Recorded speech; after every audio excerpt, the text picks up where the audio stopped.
Being a gangster is not a title, it's the core fabric in which your existence relies upon. Being a gangster isn't a choice, it's something you're destined to be. Being a gangster is a frame of mind where honor and loyalty above all else. You see nothing, hear nothing, and you keep your mouth shut. That's what being a gangster is. And now it's time for Mob Talk Radio with your host, Jeff Canarsie.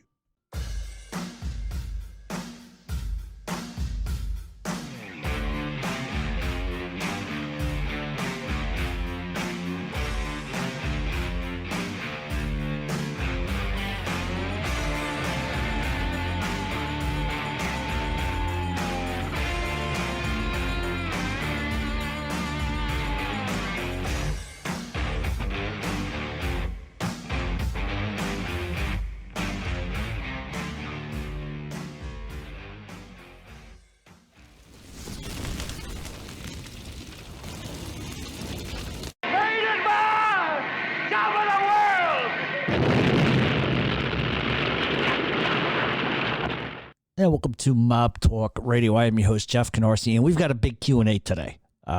There was like 200 and some questions, and I'm not going to get to all of them. I'm just going to tell you that from Jump Street. But there's a couple of things we have to talk about before we get to the show. First and foremost, so last week I did a show on John Gambino. And I want to be clear about something. You know, I get my information from a lot of different sources. Yes, Wikipedia is one of them. Pacer documents, articles that were written by other people. And sometimes when I do these things, I have 20, 30 windows open up on my computer and I'm getting information from multiple sources. And one of the things that I should have done that I neglected to do was source my information for last week's show. Much of that show's information on John Gambino came from Lisa Babick. She works for the NewYorkMafia.com. She is a journalist, and I should have credited her or at least cited her for that information. So that's my bad. That's what I should have done. I apologize to Lisa. She works very hard. She's always been good to me. She does great work, especially in organized crime. And so from here on out, we are going to cite information and where it comes from. That's just what we should have been doing from the beginning.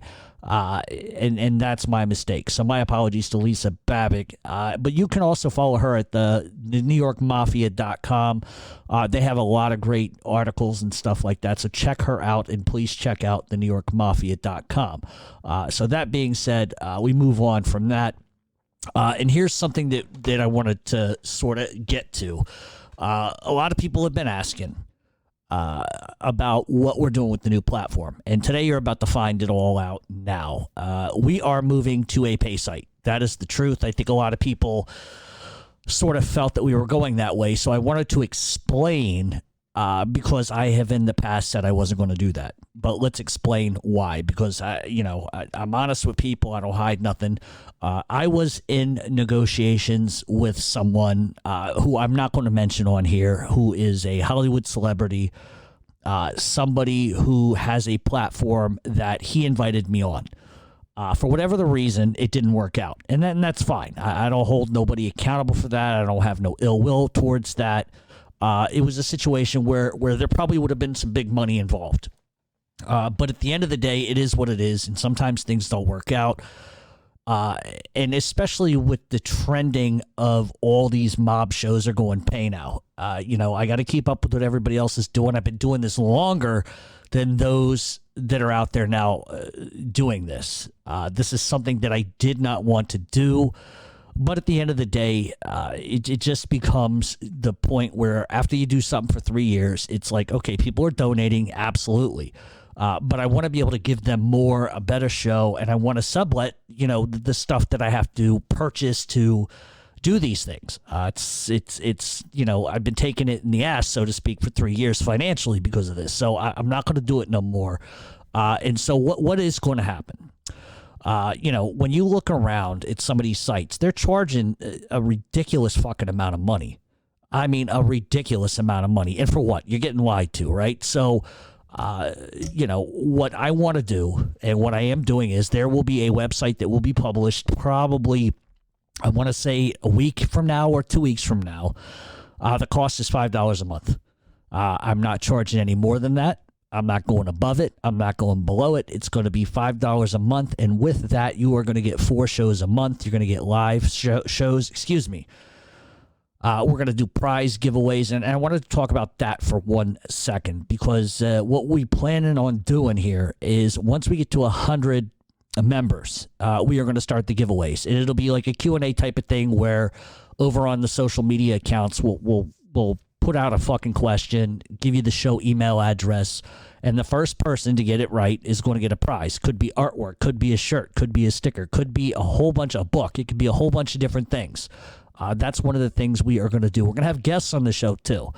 I've been working very hard behind the scenes to line up guests left and right, and it's not as easy as you think it is, because I am different than everybody else. Everybody else interviews informants. Let's just get to the point. I won't do that. I refuse to. So we're going to talk to some authors who are writing some big books, guys who know that lifestyle very well. We are going to interview somebody that has, unfortunately, and when I say unfortunately, what I mean is you might hear some stuff about Sammy Gravano that you didn't know before. And I'm going to have somebody on that's going to talk about that. But we're going to stick to the routine and no rats. That's just the way it's going to go. And the way it should go. I just, granted, look, people tell me all the time, oh, if you just dropped that fucking idea and interviewed those guys, you would have the best show in the world, blah, blah, blah, blah, blah, blah, blah, blah. But I just don't want to do it, and I'm not going to do it. So the only thing that will change moving forward, like I said, you're going to get 4 shows a month, sometimes 5. We're going to do prize giveaways, live stuff, just all kinds of different breaking news. You're going to get everything that you've gotten before with one difference. And that difference is going to be, I'm no longer indulging the bullshit. I'm no longer going to indulge the haters. It's time to move on, time to do something different. So you're going to get in-depth biographies. I'm hoping to get some more guests other than the ones I have lined up that can really give you sort of a perspective better than anybody else can. And I can get guests that are pretty high profile. So, it's, I don't know. It's one of those things where you're taking a leap, and if it works, it works. And if it doesn't, it doesn't. But we are going to charge. It's going to be $5 a month, prize giveaways and everything I've mentioned before. So when is this going to launch? That's going to be the next question that I am going to get. The way I'm sort of playing this right now is this show will come out probably today, and I'm probably going to take a week and a half off, maybe 2 weeks, and then we'll launch the site. A lot of people have come to me already wanting to jump into the site and pay whatever, but I'm from the principle of I don't want anybody paying for anything until the show is ready. The first show out, we're going to cover every single member of the DeMeo crew, in-depth stuff like you have never heard before. But all the old shows will remain on YouTube. I'm not going to take any of them down. And what will start happening is over on YouTube, I will release probably 2 clips per show on the new site at 1.5 minutes a piece, sort of as a commercial or promotional thing for the new platform. I know I'm going to lose a lot of people, and I'm okay with that. I'm going to gain people as well. So, for everybody that has tuned in, essentially for the last 4 years, I appreciate it. We could not have done any of this without you. You're very important to what I do. And I just think that's the direction we need to head. It's going to upset a lot of people, and I totally understand that. But it really works down to like $1.29 per show. So if you don't want to make the jump, I completely understand.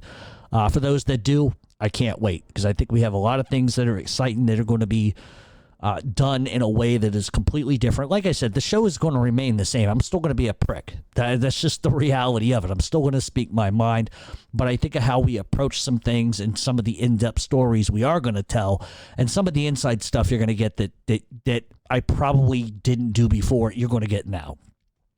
So the social media stuff is all going to be the same. I am not running it anymore, and I have an assistant who is taking care of all of that. As far as the Q&As go, on this new platform that we do have, there's an AMA feature where you're going to be able to go on there and ask your questions and et cetera that way. And we're still going to take questions off of YouTube, or excuse me, off of Facebook and all that other stuff as well. We're going to continue to do that. So what's going to be the web address? We're not going to release that today. We will release that probably, I would assume, I want to say, what's today? The 10th, probably no later than the 20th. We will start posting it on Facebook. So if you are not a subscriber or you haven't liked Mob Talk Radio on Facebook, that's where you need to go, and you will see the web address posted. And that's just the way it's going to be. We're looking forward to it. We also are going to integrate T-shirts and merchandise and all this other good stuff that everybody's been asked. I've been asked for coffee mugs for fucking 10 years. No, not 10 years, but 5 years now. So we're going to do coffee mugs, some T-shirts, some Mob Talk Radio swag. I am also going to, for those members that do join, there will be a special YouTube private place where we will do some live stuff. So that will happen as well. But these things are going to be incorporated over time. I can't do it all at once. So like I said, we are going to move towards this. We're going to do this the right way. And I think, like I said, because I want everybody to hear this portion. Once we get to 100 members, that's when we're going to start the prize giveaways. It could be artwork. It could be T-shirts. It could be stickers. It could be a book. It could be lots of different things. I'm also going to encourage the people that do join. We are going to have a thing where you are going to be able to call in and ask a question to me, live. And the live events won't start probably until we reach 100 members too as well. But the difference is we're not going to charge anything more. $5. That's all it is. A lot of people that I sat down when I was discussing this, said charge more, but it's not about getting rich. It's just about subletting what I'm trying to do. We are going to do some meet and greets too. I have yet to figure out completely how that's going to work, but we're going to figure that out too. So all that being said, that's what we're doing. We're moving to a pay platform, $5 a month. That's it. Unfortunately, the other site that we were going to work with, it just didn't pan out. It would have been huge for me as far as being out there publicly, and it would have been huge for me as far as advertising. But at the end of the day, I'm all about what makes sense to me. Do I want to keep hesitating and waiting another few months, or do I just want to do what everybody else is doing now?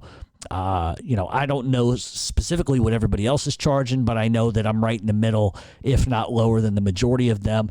And I'm not going to charge you fucking money to shout out your fucking name. That's ridiculous that people are doing that.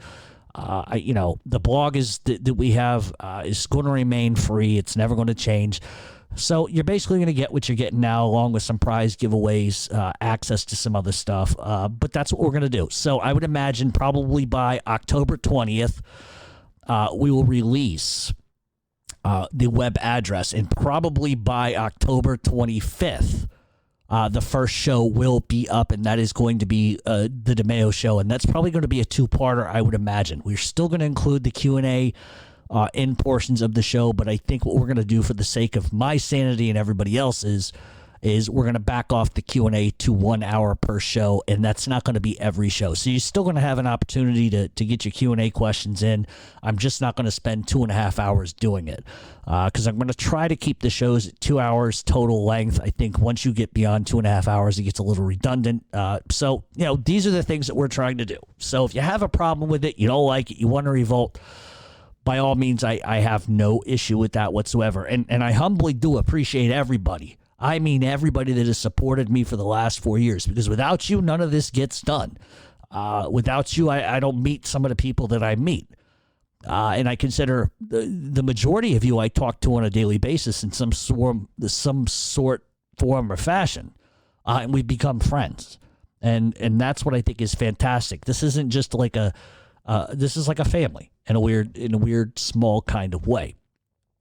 So that is what we're going to do. As far as more details than that, keep checking Instagram, Mob Talk Radio Show. Keep checking Facebook. The show email address is going to be mobtalkradioshow@gmail.com. We will accept Q&As there as well now. If you want to reach out to me, that's the way to do it. You will not be hearing from me personally unless you personally send me something. I have somebody that is going to be maintaining that for myself. So I hope that everybody that listens wants to join. But I certainly understand that people won't. In this life, a lot of people want things for free, and I get it. But at the same time, I've done this for a long time, and I just think it's time to sort of offset what goes out of my pocket and goes back in. It's not a money grab. If it was a money grab, I would tell you, but it's not. So that's what's going to happen. Like I said, probably by the 20th, we're going to release the website address, and then you can sign up and do all of that. But the first show will not be online until probably the 25th of October. So I kind of don't want people joining until there's a show up, because I think you're kind of fucking somebody if you do it the opposite direction. But go to Mob Talk Radio over on Facebook, and you're going to get all the updates there as far as what's going on and the web address.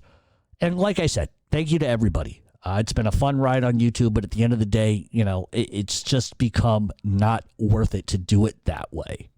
So I'm going to take a short break. We come back. We got a little bit more news, and then we'll get to the Q&A. Stay tuned on Mob Talk Radio.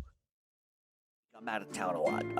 Whether it's Philadelphia, it's New Jersey, Connecticut, Rhode Island, wherever the case may be, I'm always looking for a place where I can sit down and have a great dinner. Ambiance is key. Price is obviously key. But the most important thing is the food good? And there's a place I want to tell you about today. It's called Saltwater at Margate. If you are going down to the shore, because I know a lot of people in Philadelphia go to the shore, especially Margate, you're missing out on a great restaurant if you haven't been there. The name is Saltwater Margate. It's at 9401 Ventnor Avenue, Margate City, New Jersey. The phone number there is 609-289-8078. You can also visit them online at saltwatermargate.com. This place is unbelievable. Not only is the food absolutely superb, the price is great too. They're renowned for their pizza and their gnocchi. They have all kinds of different things, from mussels to roast pork and Italian fare. So do yourself a favor, do me a favor, go and visit Saltwater Margate. You will not be disappointed. It is a place that I think at some point, if not already, there's going to be lines out the door and around the block. So if you're down on the shore, stop in, go to Saltwater Margate. At least check them out online at saltwatermargate.com. I know at times we like to have a lot of fun on this show, but it's time to get serious about one thing. I know that the coronavirus pandemic has hurt a lot of my listeners and their businesses.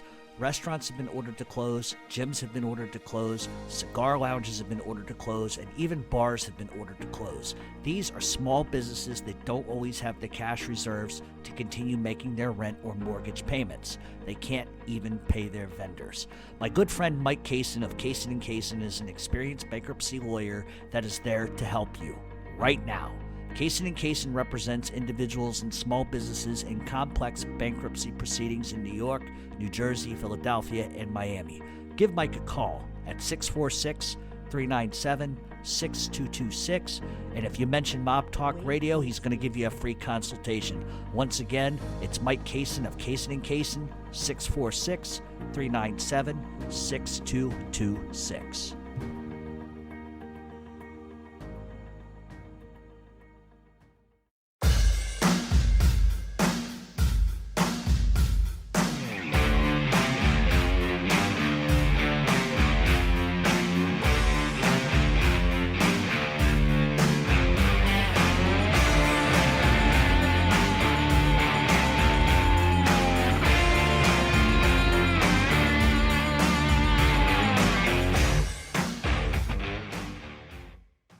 And welcome back to Mob Talk Radio. We are going to get to the Q&A in just 1 second. I wanted to thank everybody who has participated in the Q&As. You left no stone unturned this week. There's a lot of personal questions, which I typically don't answer, just because maybe I'm not comfortable with it sometimes. But I think because it's the last one we're going to put on YouTube, why not? Fuck it. So the first thing I wanted to talk about before we get into the Q&A is my buddy Nick. I'm not going to mention his last name or any relation he may have to anybody, but his mother just got off a ventilator, and we're really, really glad. And we wanted to say hi to Nick's mom and wish her well. Nick's a good guy, Illinois guy. And anytime somebody's, parent is sick or whatever, and I find out, I try to do whatever I can. So hello to Nick's mom. Glad you're recovering, and that is the best news that we could possibly hear. Okay. All that being said, I wanted to say one other thing. I wanted to say hello to all my prisoner friends in Finland, each and every one of you. I know you guys listen to the show. I know you took some shit for listening to my show on MP3 players, and I just wanted to wish you guys well, and anything you need, let me know. More than willing to help. Just keep your head up, your eyes forward, get your time over with, and get back out on the streets. That's how it is. Don't let the hacks fuck with you too hard. Don't let them fuck with you. Just keep your eyes forward. Keep doing your thing. Keep doing your thing. And there is a reason why I'm saying that. And I think there is actually a question, believe it or not, in the show revolving around that. And I might as well just cover that first. And the reason why I mentioned that is because apparently there was something that happened in Finland where prisoners were listening to my show. Now, whether or not they had them on MP3 players or whatever the case may be, I'm not sure. But I have it on good source from somebody who I'm not going to mention, who is a friend of mine, good guy, that apparently during one of my Q&A diatribes, somebody asked a question and I answered it. And I guess that the authorities inside the prisons in Finland thought that I was somehow secretly coding messages or saying something to the point where it was not received well with the authorities in Finland. So I'm sure Finland has just been taken off my fucking visit list. I'm probably on the no visit list, but it is what it is. And that's why I wanted to say hi to those guys, because a lot of them are doing some serious time. And the fact that they can't listen to a show is bullshit. They should be able to listen to a show just like anybody else in prison should be able to listen to my show. I'm not fucking funneling fucking secret coded messages. I'm not sending them a decoder ring. I'm not. It's just so stupid. It's just so stupid. Maybe it's just the translation from English to Finnish. It doesn't work well. I'm not really sure. But that's why I wanted to say hello to all my Finland friends. I got actually, believe it or not, years ago I had a couple of friends from Finland. Believe it or not. I don't know if they're back in Finland or not, but they were, what do you call them, transfer students or whatever the fuck. So, all that being said, I wanted to say hello to all my Finland friends in prison.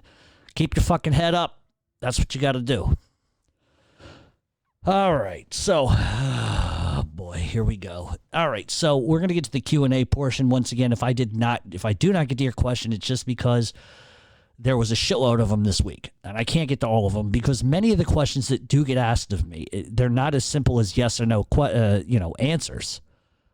Many of the questions usually are very, very in-depth, and I don't have time to spend 25 minutes on each question. If I did, we'd be here for the next 16 fucking years. So, all that being said, I do appreciate everybody that has taken the time to submit the questions, and if you are unsure of whether or not I've asked a question, you probably need to go to YouTube. But listen, I would love to sit down and write down every single question and put a fucking at 22:04. This is when this was asked. I just don't have the time to do that. So if I don't get to it, my apologies. But I try to get to as many as I can. All right. So the first question is a pretty personal one. And here it is. Jeff, you talk about your father a lot on Mob Talk Radio. What is the one thing you miss most? I miss a lot of things. And I think this, I don't want to get on a rabbit trail, but I think what I miss the most is the unwavering loyalty. Because that's not something, listen, your friends are going to be loyal to you, and I get it, but I don't think anybody is as loyal to you as your parents. I miss the idea of being able to go to my father's house and sit on his back porch and he's smoking his horrible, awful fucking Bailey's cigarettes and just sort of unloading what's going on in my life, good, bad, and different, and just having him kind of smirk and laugh going, boy, you really know how to fuck it up, don't you? That's what I miss. I miss the unwavering loyalty of just being able to be brutally fucking honest and not being judged. He may not, my father didn't like a lot of the shit I did. But let me tell you, he really didn't.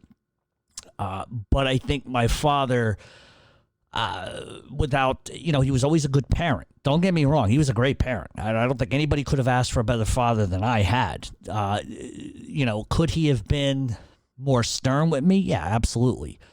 Did he let me get away with a lot of shit? Oh, yeah. Absolutely. I think sometimes, a parent could be too much of your friend than a parent. But my father balanced both incredibly well. And believe me, my father only had to hit me fucking once my whole entire life.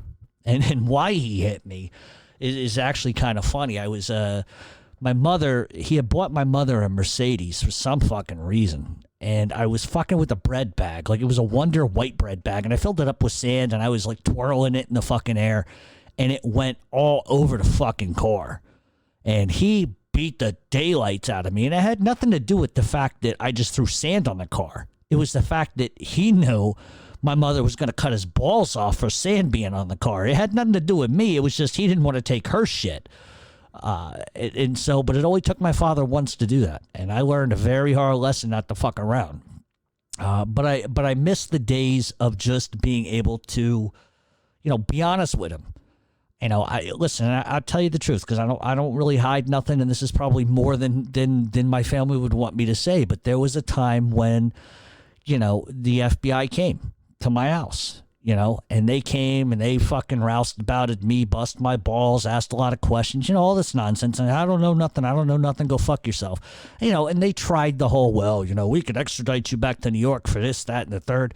And my father looked at him and says, then go ahead and fucking do it. Either do it, be about it. Don't tell me you're going to take my son. Just take my fucking son if that's what you're going to fucking do. My father had no patience for that kind of shit. And I remember after they left, my father goes, out back, me and you right fucking now.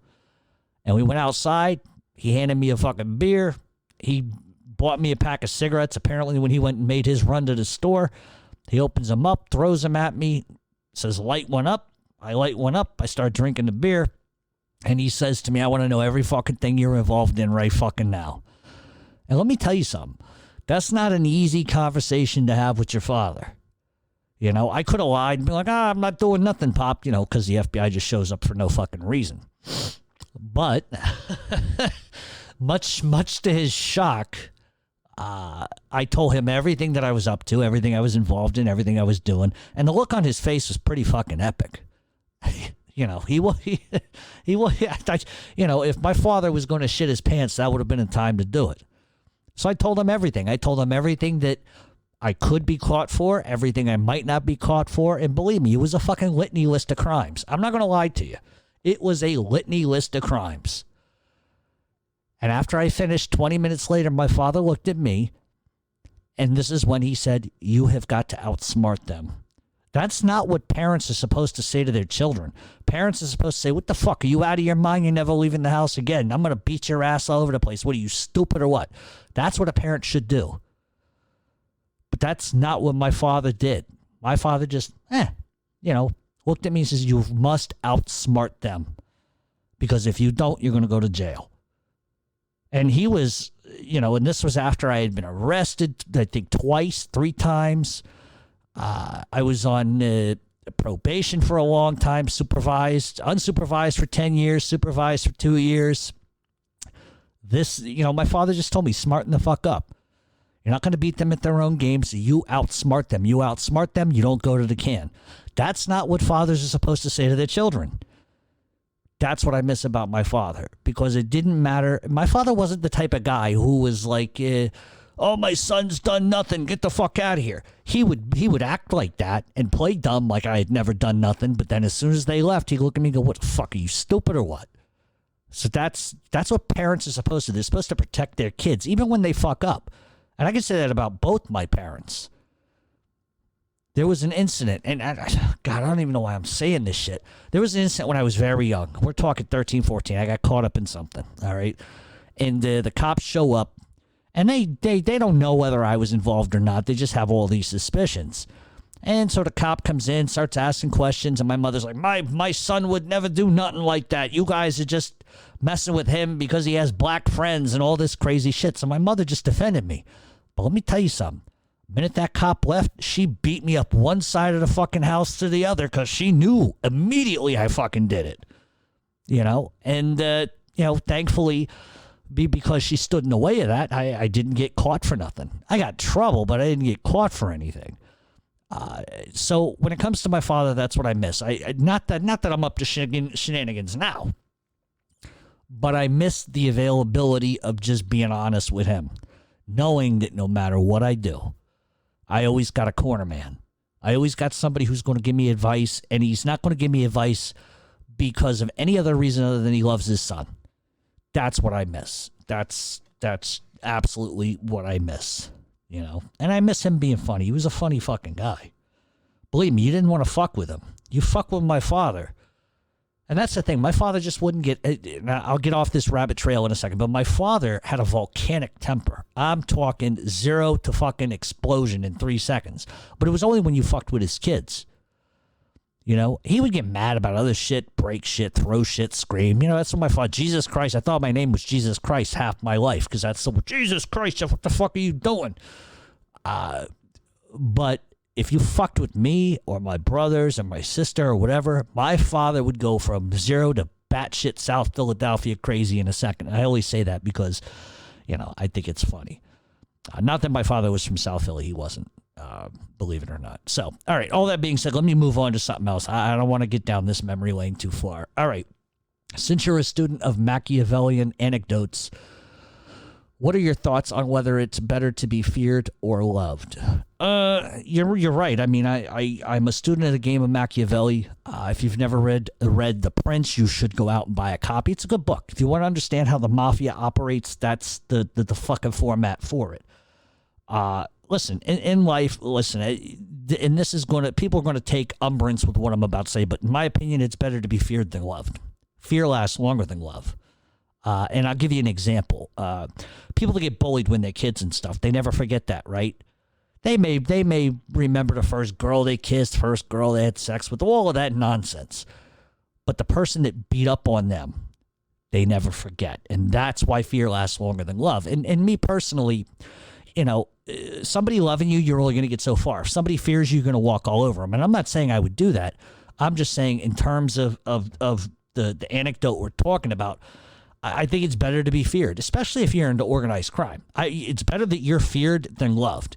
If you can be both, it's great, but I don't believe that that's a possibility. So that's just sort of my opinion on it. All right.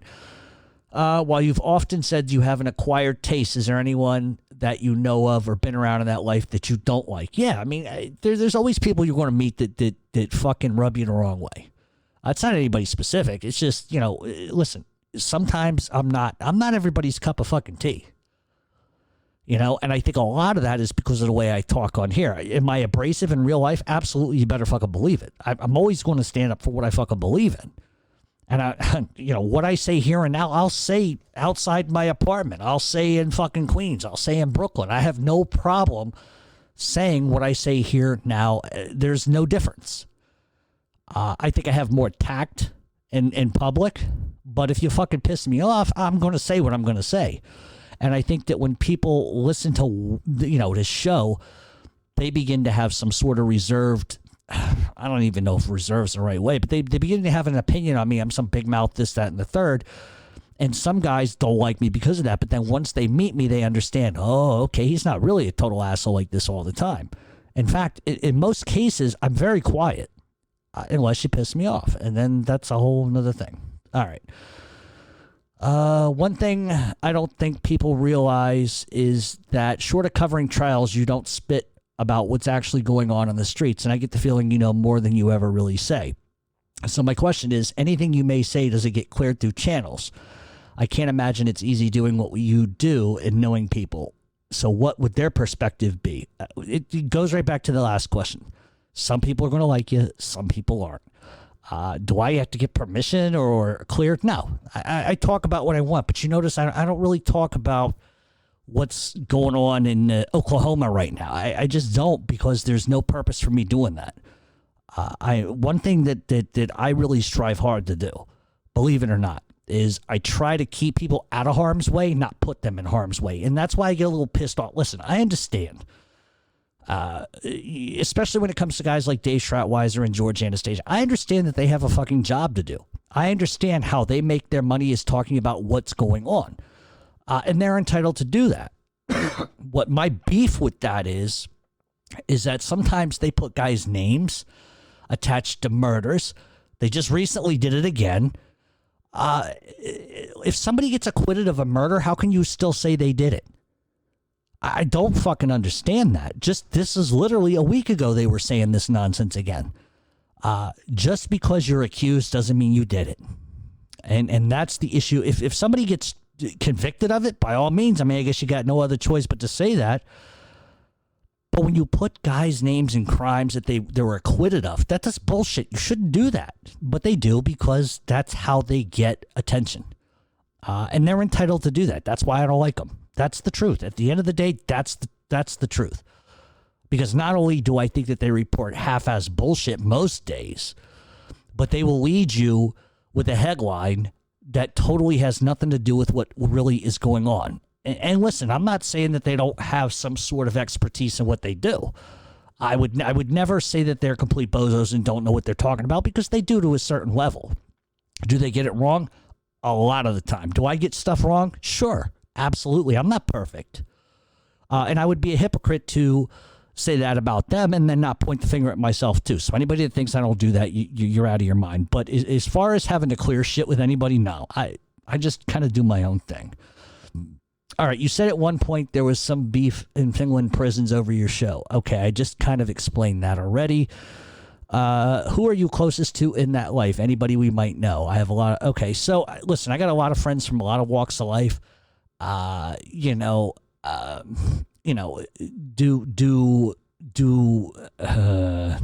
I like certain people over others? Sure, absolutely. But any friendship or commonality I have with anybody you think that I might know or may not know, it's not for public consumption. It really isn't. There's no reason for me to listen. I am me. I am Jeff, right? So any friendship I may or may not have is not based on because they're this guy or they have a title. It's just because I like them as a human being. You can argue the morality of that with me all day long. But like I said, because somebody last week said some nonsense about how can you morally hang out with somebody that's been accused of this, that, and the third. Okay, well, I'm a convicted felon. I think everybody knows that by now. Twice. So what? So because I did something stupid in my 20s, people should just fucking stay away from me and they're somehow morally incomprehensible because of what I did? Fuck out of here. So, listen, anybody I may know, it's just not based because they're a title person. It's because I like them. I get along with them. I have mutual interests, mutual commonalities. All right. Do people ever attempt to set you up being public? All the time. All the time. Recently, something just happened, but that's I don't want to get into it. But that's the sickness about this what I do. That's the sickness about the genre. The mob genre has the most disturbing fucking mental cases as fans I've ever seen in my life. Legit. You're not going to see somebody on a Three's fucking Company fucking chat board going crazy because somebody is a fan of this cast member over the other. It's just the way that social media operates, and just the way there's a lot of fucking lunatics. But listen, there's people that go out of their way. Excuse me. There's people that go out of their way to attempt to make up wild stories, to make up completely bullshit fabricated things because they don't like me. Listen, it always comes from the same people. But the thing is, anybody worth a grain of salt who does know me knows who I am. They know where I stand. And if people want to believe that nonsense and gossip, then I can't help them. They're on their own.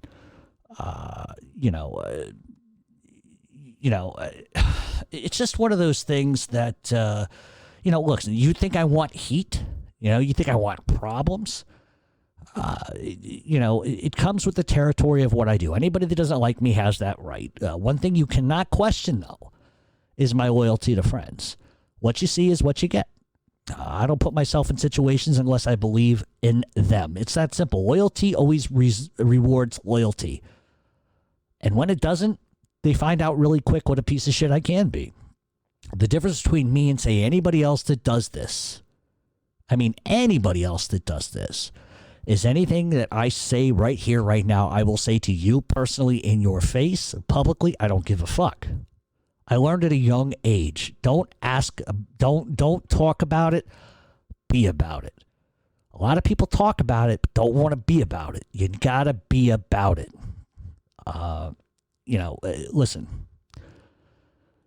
Could I handle shit better? Sure, of course. But sometimes you have to be abrasive for people to understand that you won't be walked on, you won't be lied about, or treated like a jerk off. That's the worst thing. If people treat you like a jerk off and you say nothing, then you're a punk.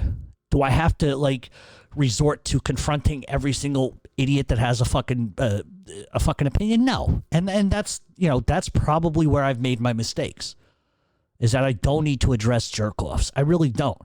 Sometimes people can say some pretty vile shit and they want to put you in a jam or put you in a position to get hurt, and you can't let that happen. And if people really care about you and they're loyal to you, then they'll at least give you a peace of mind. A hustler is a hustler. A hustler hustles while others talk about it. So rather than talk about it, just fucking be about it. All right. Would you ever walk away from the show if you had a problem with people? No, not at all. I mean, look, I could get locked up. I'd still speak my mind from behind the fucking wall. Some people may say that that's stupid. And some may think that, I'm just a big mouth or whatever. And maybe I do have a big mouth, but my father always taught me, stand your ground. Speak for those who have the inability to speak. And ever since I was a fucking knee-high to a fucking grasshopper, I've always stood up for the little guy, the voiceless one. I stand up for people that get shafted. And the day that I stop fucking doing that, it's over. Put me in the fucking ground. Dirt Nap City. Could it have consequences for me? Yeah, absolutely. I'm sure there's going to be consequences. But I knew that going into this, so I can't fault nobody but myself. Would these things be reciprocated if I get into a jam? The people that maybe or maybe not I'm loyal to are going to be loyal to me? Probably not. They got their own problems. I'm just me. I only worry about me. If I have to rely on somebody being loyal to me because I get myself into a jam, there's a problem with me. All right. A lot of these rats talk about no loyalty. Do you feel like people in that life are loyal to themselves, to their friends, and to you? You put yourself on Front Street, and do you expect them to be loyal in return? Honestly, all I ever expect is honesty. Really, at the end of the day, listen, loyal is something you earn. To be loyal, to get loyalty, you got to be loyal, right? So I always say I just expect honesty. Loyalty is something that maybe gets you the benefit of the doubt when the shit talkers start the drama. Loyalty maybe buys you a pass. Loyalty, gets you an ear when you have problems. Past that, I mean, if people are loyal to me, it's in friendship and nothing else. Some people only give a fuck about themselves and their pockets, and that's the truth. And I'm not talking about anybody in particular. It's a generalization. Some people don't give a fuck if you help them or not. The bottom line is what they want and what they need to feed their ego. Some people are just like that. I can't help it. But I will tell you this much. When, my sister died, the guys who reached out to see if I was okay, as word kind of traveled around in circles, told me everything about who they are and what their character is all about. It was shocking. They didn't have to give a fuck about me. You hear what I'm saying? They didn't have to give a fuck about me, but they did. They reached out. Even back in December, there was some shit that was going on in my world.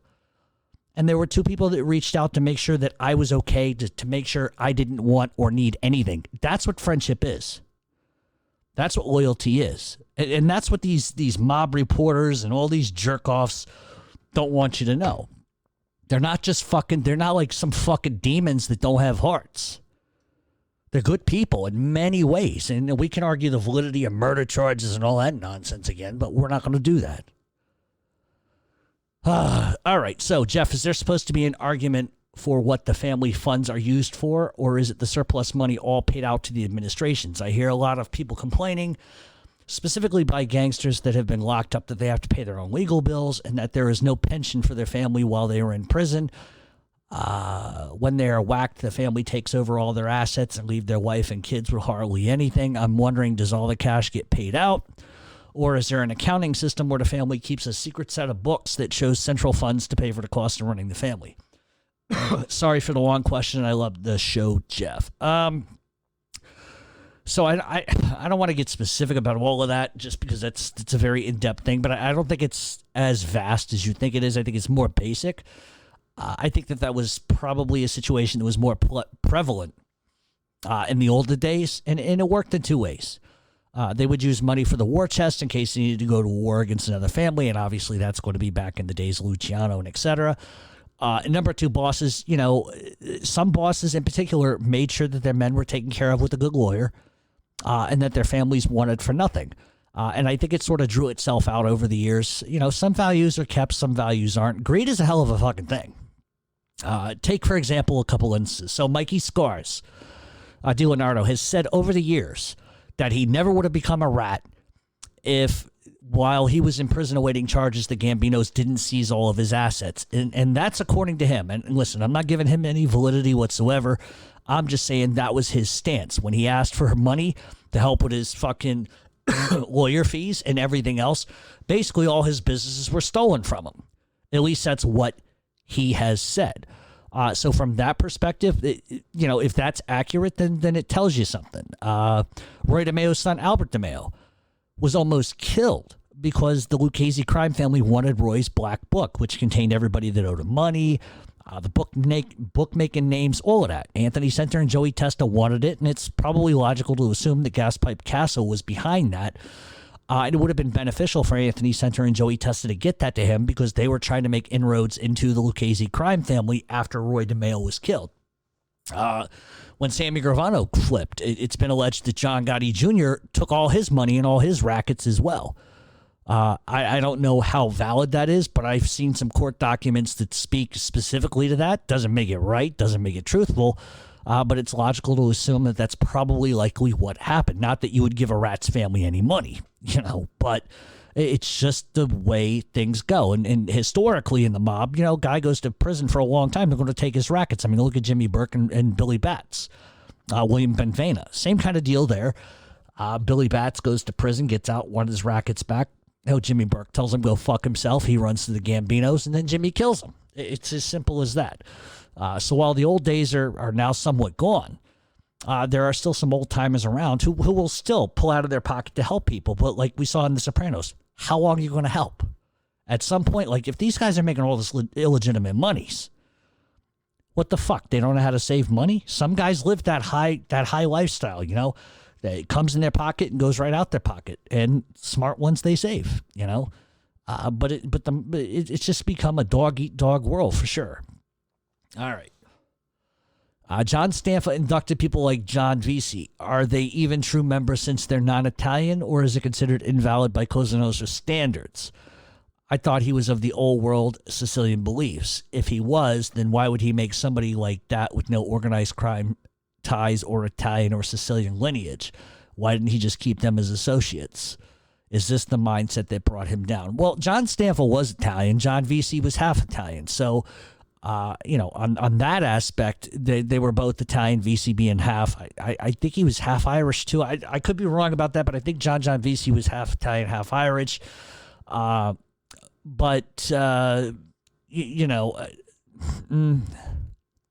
think, John Stanfa, first of all, was a made guy, 100%. He was Italian, and Vesey, according to what I've read, was half Italian and also a made member.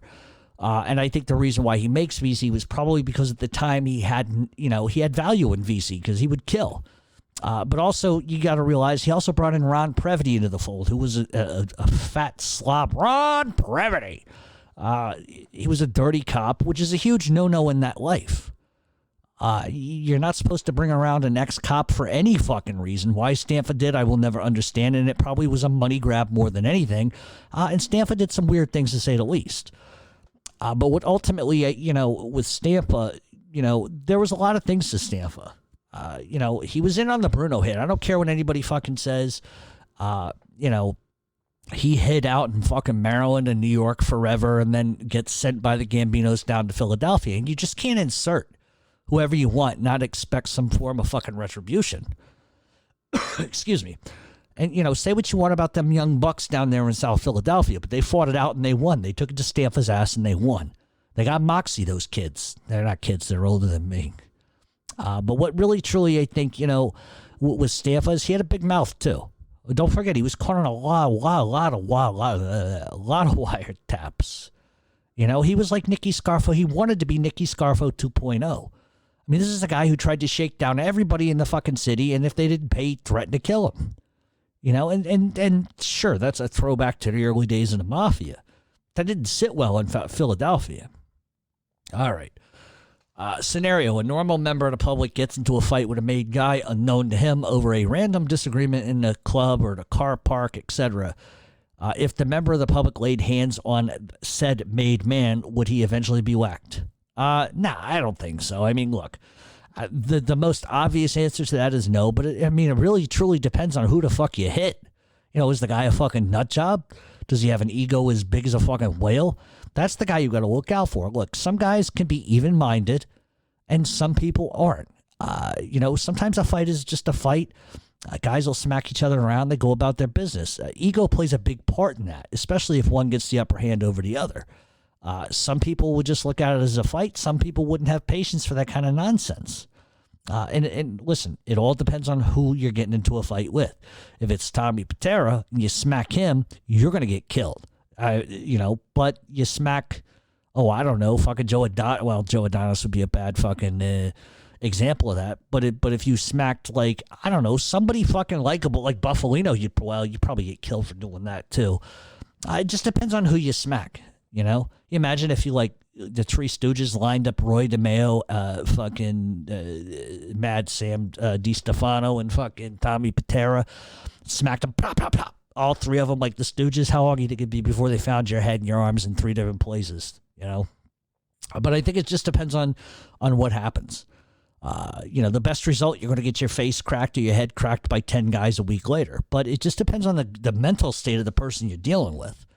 If you're fucking with an angry fucking guy, they may not kill you, but believe me, you're going to have orthopedic bills for the rest of your life.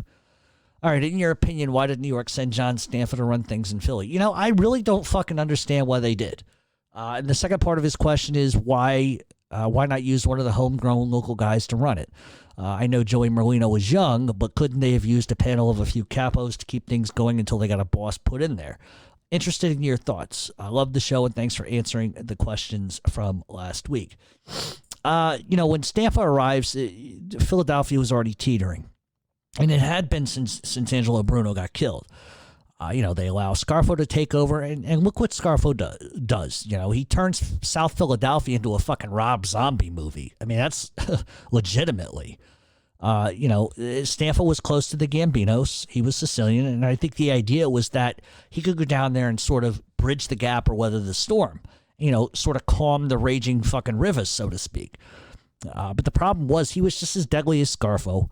And I think, and listen, some guys are going to tell me I'm wrong about this, but I think that the general feeling was, who the fuck is this guy? He disappeared. He took off to New York. He took off to fucking Maryland. He's not been around. How's he going to show up here, this greaseball, and fucking try to tell everybody else what to do? And that's a Philadelphia mindset. And I'm not trying to, insult anybody in Philadelphia, but South Philadelphia is a blue collar, work your ass off type of place. They respect people that bust their ass. They respect loyalty. They respect honor. When a guy just shows up and starts barking orders at everybody, what the fuck do you think is going to happen? As far as the Merlino statement, look, Joey and a lot of these guys, like I said, they've been together since they were in fucking diapers. They were grinding in their teenage years. This is not like just, I'm 18, I'm going to start doing this. These guys grinded from day one since they were very young teenagers. When this guy shows up, begins to shake everybody down, dictates all kinds of bullshit and nonsense without coming up the ranks like everybody else, what do you think's going to happen? And the fact that he hid New York and Maryland and all that nonsense, and all of a sudden the Gambinos send him down there. I think New York sends him there because they think that he can control Philadelphia, keep it calm, and they think that Stanfa can bridge the gap, but they were wrong, like dead wrong. And that's why I think that they stopped fucking meddling in Philadelphia. At least fucking Vincent Gigante learned after that to just knock it and stay the fuck out of it.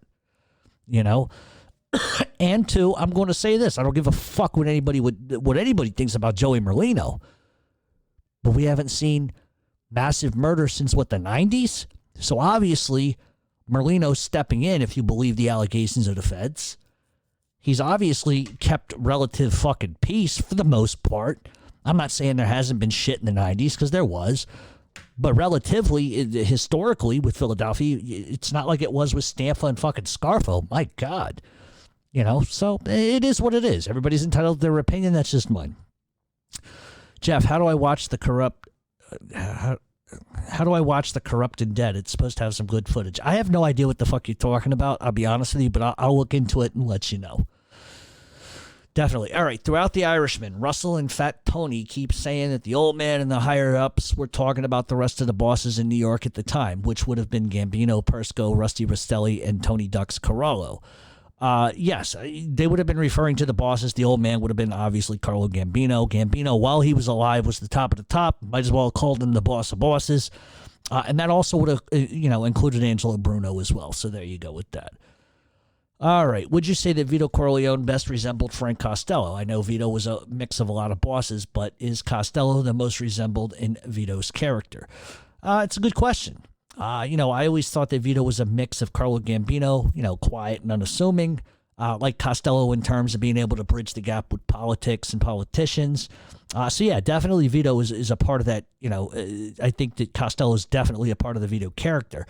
But if you really break it down and look into it, Michael was a lot closer to Costello in terms of politics, the courts, the judges, and et cetera. But Michael was also a bit Vito Genovese, especially in terms of treachery, especially when we look at the way he handled the Johnny Ola and Hyman Roth escapade.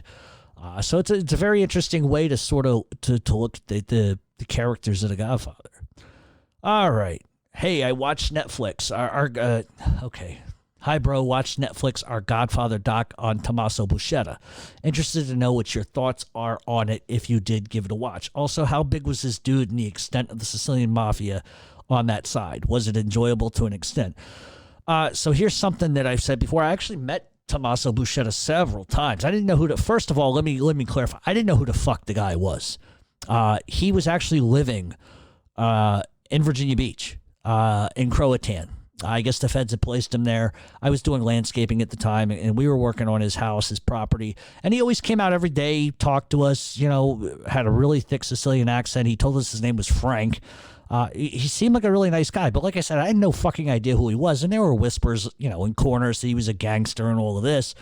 But it wasn't until years later that we figured out who he was. And by that time, he's gone, So...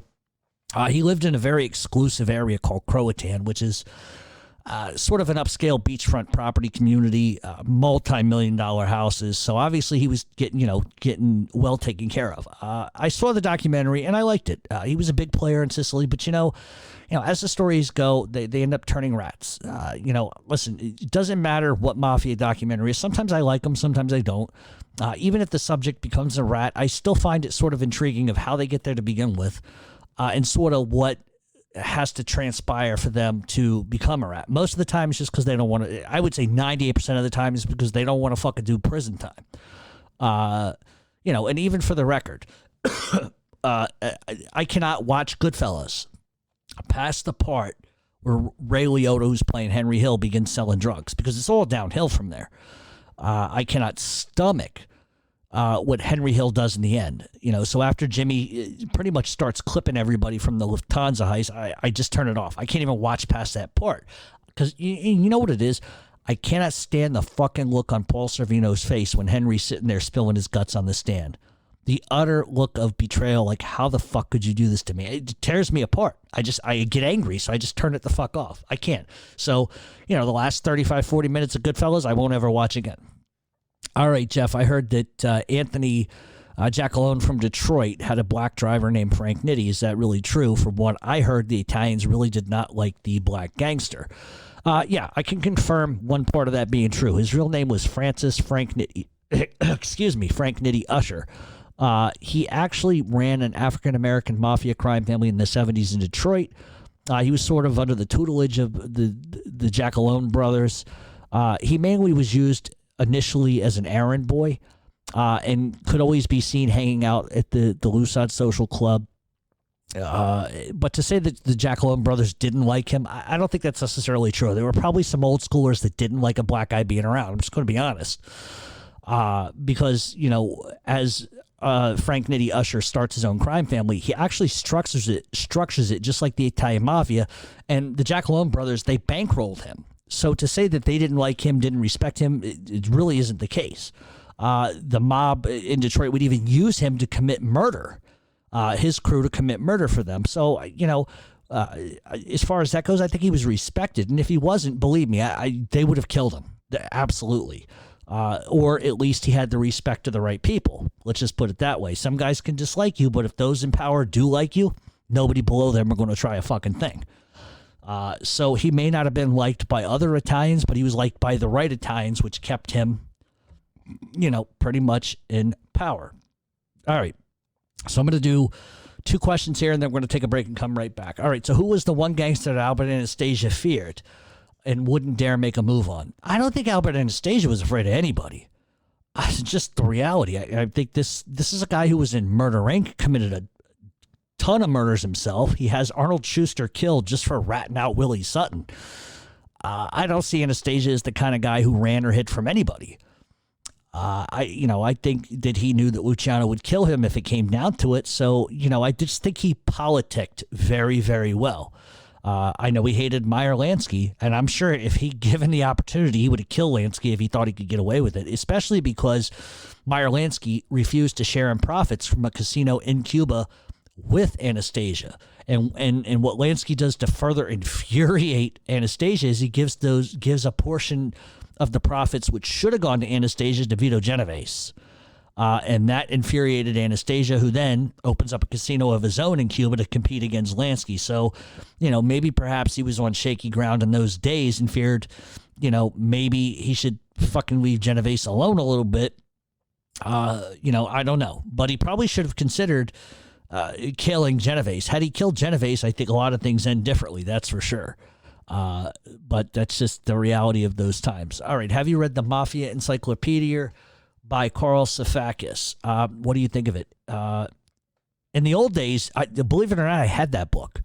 I think my father bought it for me from one Christmas. I was like, 11 or 12, I think. I can't remember. But, listen, it's not filled with huge biographies or anything like that, but it's a good way to start. Like, so if you're unfamiliar with the mob, the players, the territories, it's a good book. And it's just a book where you thumb through, and there's different little, mini biographies on guys. But I think if you're going to read a book and you want to understand how the mafia thinks, you want to understand how they're formed and how they handle business, I said it earlier, read The Prince by Niccolo Machiavelli. Seriously. I read that book cover to cover. I have like 5 different copies here in my fucking apartment.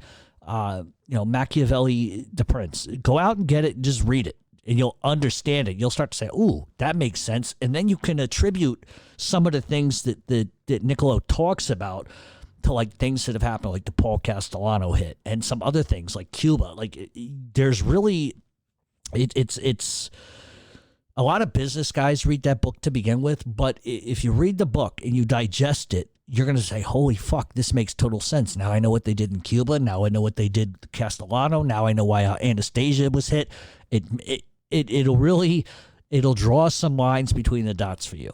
It's a roadmap. That's all I'm going to say. All right, one more question, and we're going to take a break. What would have happened if Costello had... Hold on. What would have happened if Costello would have gotten killed instead of Anastasia? Does that mean the meeting in Appalachian still happens? Does Carlo Gambino ever become boss? If Costello gets killed, would you even have had a war? Wow, it's a tough one because you're playing on a lot of different odds here and a lot of different scenarios. I think if Costello gets killed, I think Anastasia would have gone after Vito Genovese immediately. I think Gambino would have probably had no other choice but to align himself back with Anastasia, and I think Genovese would have been killed. I think the odds are still pretty close that Gambino still would become boss because, Anastasia, even though he was a murderer, he was a little reckless in how he did some things, and ultimately I think he would have ended up in prison. But I don't know what the timing of that would have been. And we can't play that scenario completely out because we weren't there. We don't know what would have happened if sort of the situation would have been different. But had Costello been killed, you would have seen retribution from Luciano and others very, very quickly, just because of Costello's political ties. I don't think, and I also don't think Appalachian happens if Genovese, if Costello's killed. Because obviously then Genovese isn't elevated, and then he doesn't call the meeting saying, I want to be recognized as the boss and all this bullshit. So yeah, I think Gambino probably still would have become boss. Probably timing would have been a little bit different. But I don't think Appalachian happens under any circumstances if Costello isn't shot. That's just the way it is. So we're going to take a break, and when we come back, we are going to continue with the Q&A. Stay tuned on Mob Talk Radio.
And welcome back to Mob Talk Radio. We are continuing with the Q&A.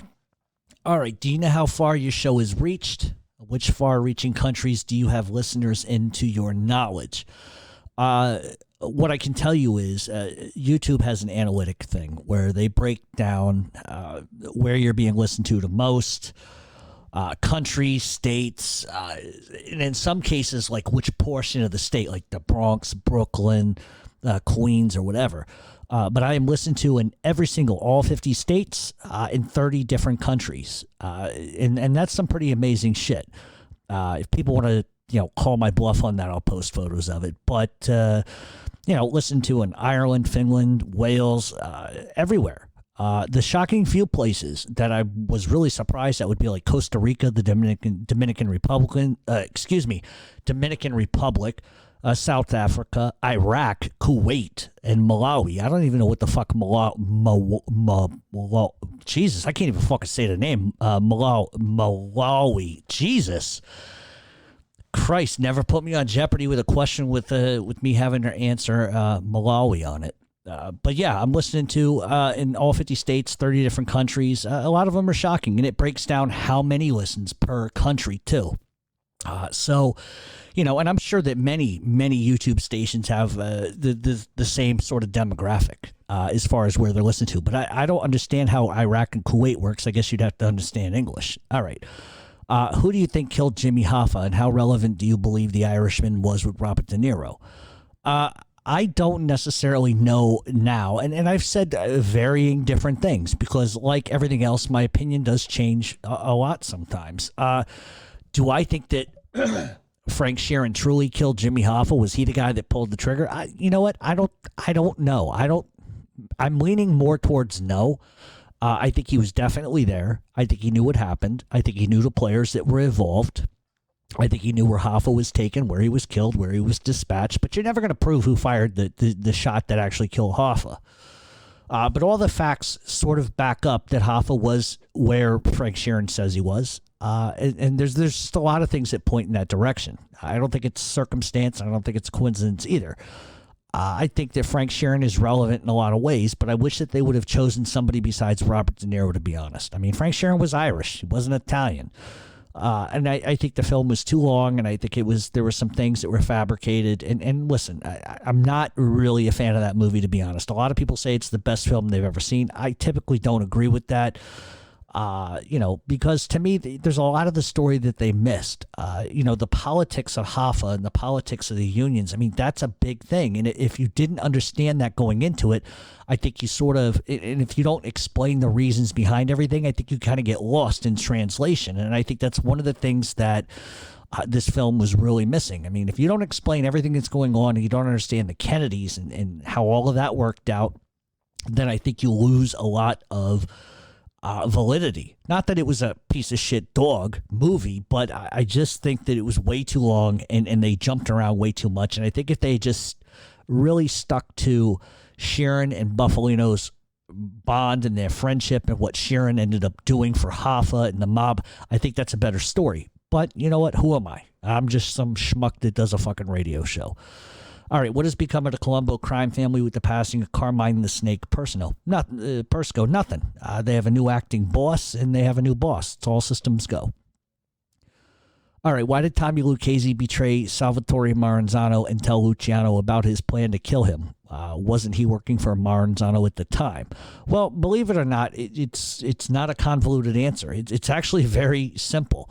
I think guys like Tommy Lucchese, and I think guys like Lucky Luciano realized that as long as Maranzano and Salvatore Masseria were alive, there was always going to be blood. There was always going to be violence. And they wouldn't be able to just concentrate on making fucking money, which is what Lucchese and Luciano really wanted at the end of the day.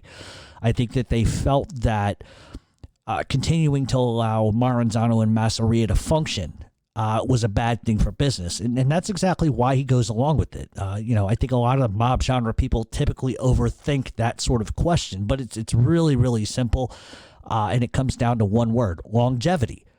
And then that's about the extent of the way I could answer it. I could sit here for the next 2 hours and digress and digest all of that, but it really just came down to they had a core principle where they believed that money was the ultimate reason why they were involved, and as long as Masseria and Maranzano were allowed to function, it was going to be a problem for everybody. Make money, not headlines. It's that simple. All right, how would the original members of the commission react if they saw the mafia today? That's a big question, and it has many different ramifications and variables when it comes to that question. I mean, for starters, look, times have changed. Law enforcement has changed. Surveillance, technology has changed. And so some of the things I think that they would understand. Other things I don't think they would totally understand. I don't want to speak for anybody, but listen, some guys talk on a phone like chatterboxes, right? You cannot have that. The sheer laziness of some people, and this is not anybody specific, it's just a general statement or an overt sort of idea. As the old saying goes, don't say anything that could be played back to you at a later date down the line. I mean, some of it I think is just sheer laziness. I mean, look, who the fuck wants to drive 2 hours to tell somebody that takes 2 minutes to say over a phone? I totally understand that. But that is the difference between staying in the shadows and dying in prison. And that's the reality. So I always sort of live by a thing of don't say nothing on the phone. You don't want to come back to haunt you. And if you do that, then you got nothing to worry about. So I think the commission would have probably rolled in their graves with the way that phones are today, especially with iPhones, social media and all that kind of nonsense. I think that they would have had a heart attack with this YouTube shit. And I put myself in that mix as well, because don't think for 1 minute that I can't include myself in that. Because, listen, me doing this in the 1960s, I'd have been killed. I don't think that there's any fucking way to misunderstand what I just said.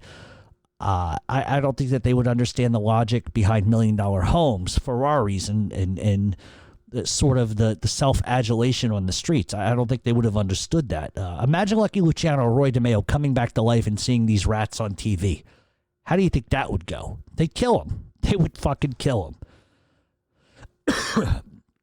All right, why did Nicky Scarfo have such strong ties to New York and Phil Testa didn't?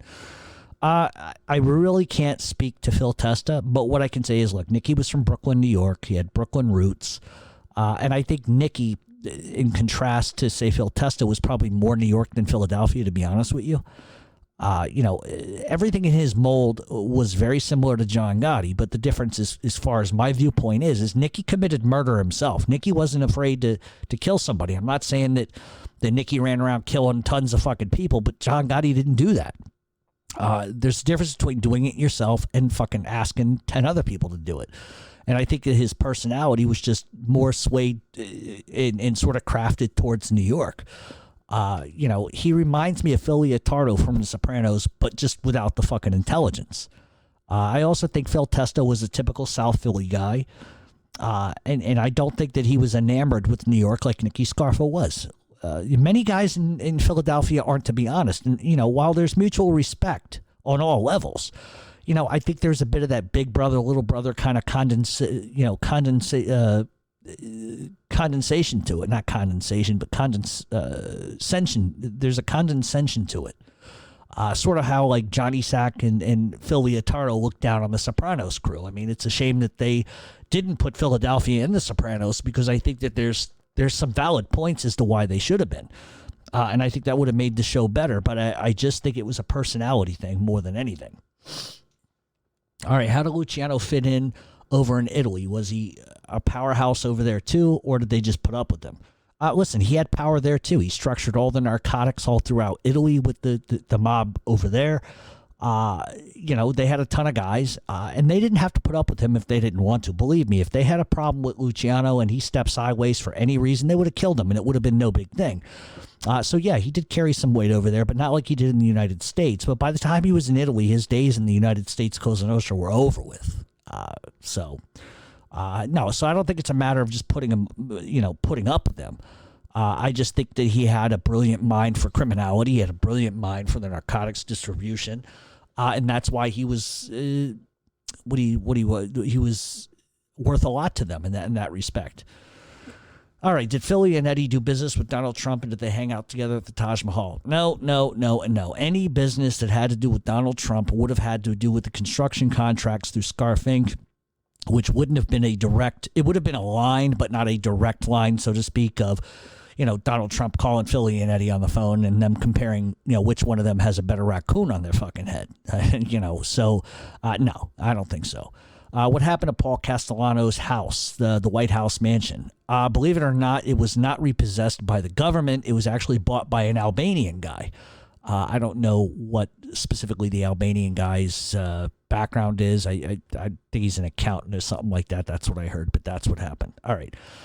Seeing as though this is likely your last show on YouTube, and I will be making the new jump over to the new platform, what are some of your best moments in doing this show this far?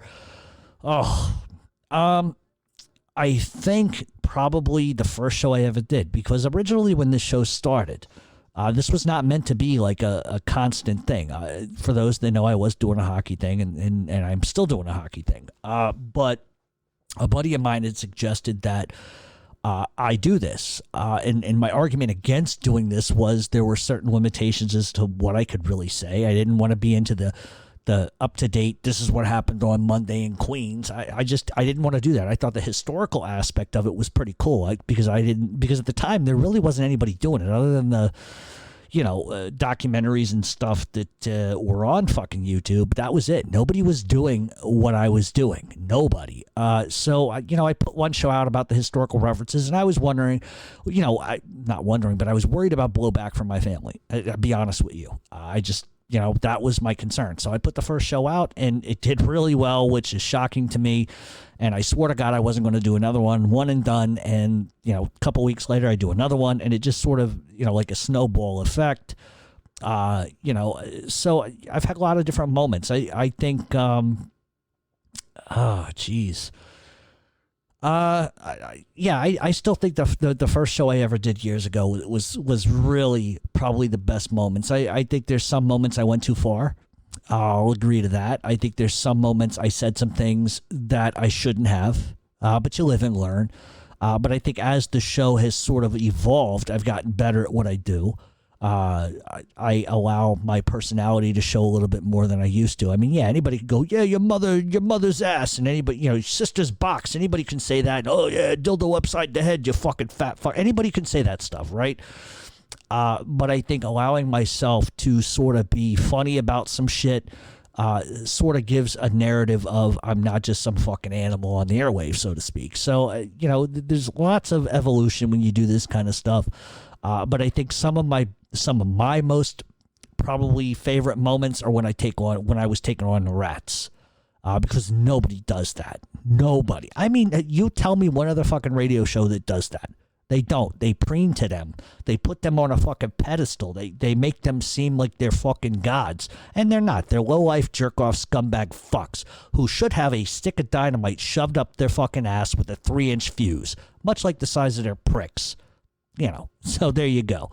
All right. Jeff, not a question, more of a thank you. Cheers for always putting out great shows. I love seeing that blue dot on your YouTube channel. Cheers for being a good show to pass the time. I literally throw in an episode, chill in my shed, kick back, and laugh my ass off for an hour or so. So, cheers for the time and effort you put into your show. Don't let the haters pull you back in.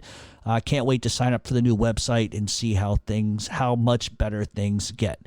Cheers and thank you. Well, thank you too.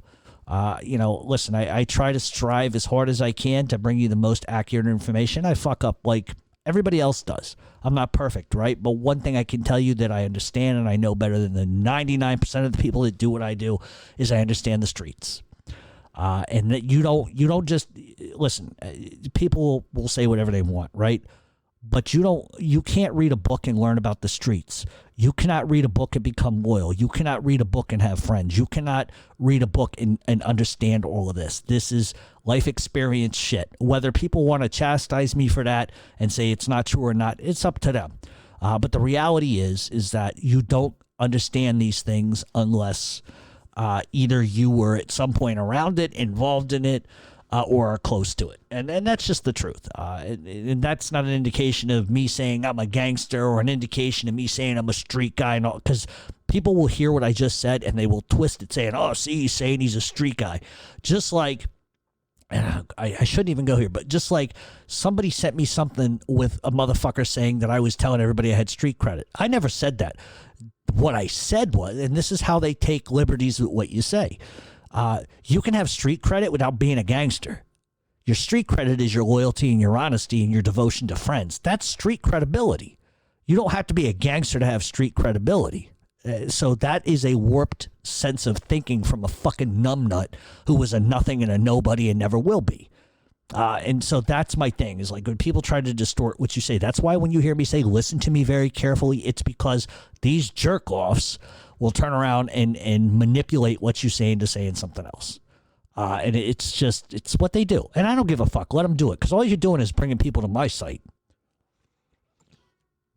All right. This is a little harsh, but it's all in ball busting fun amongst friends.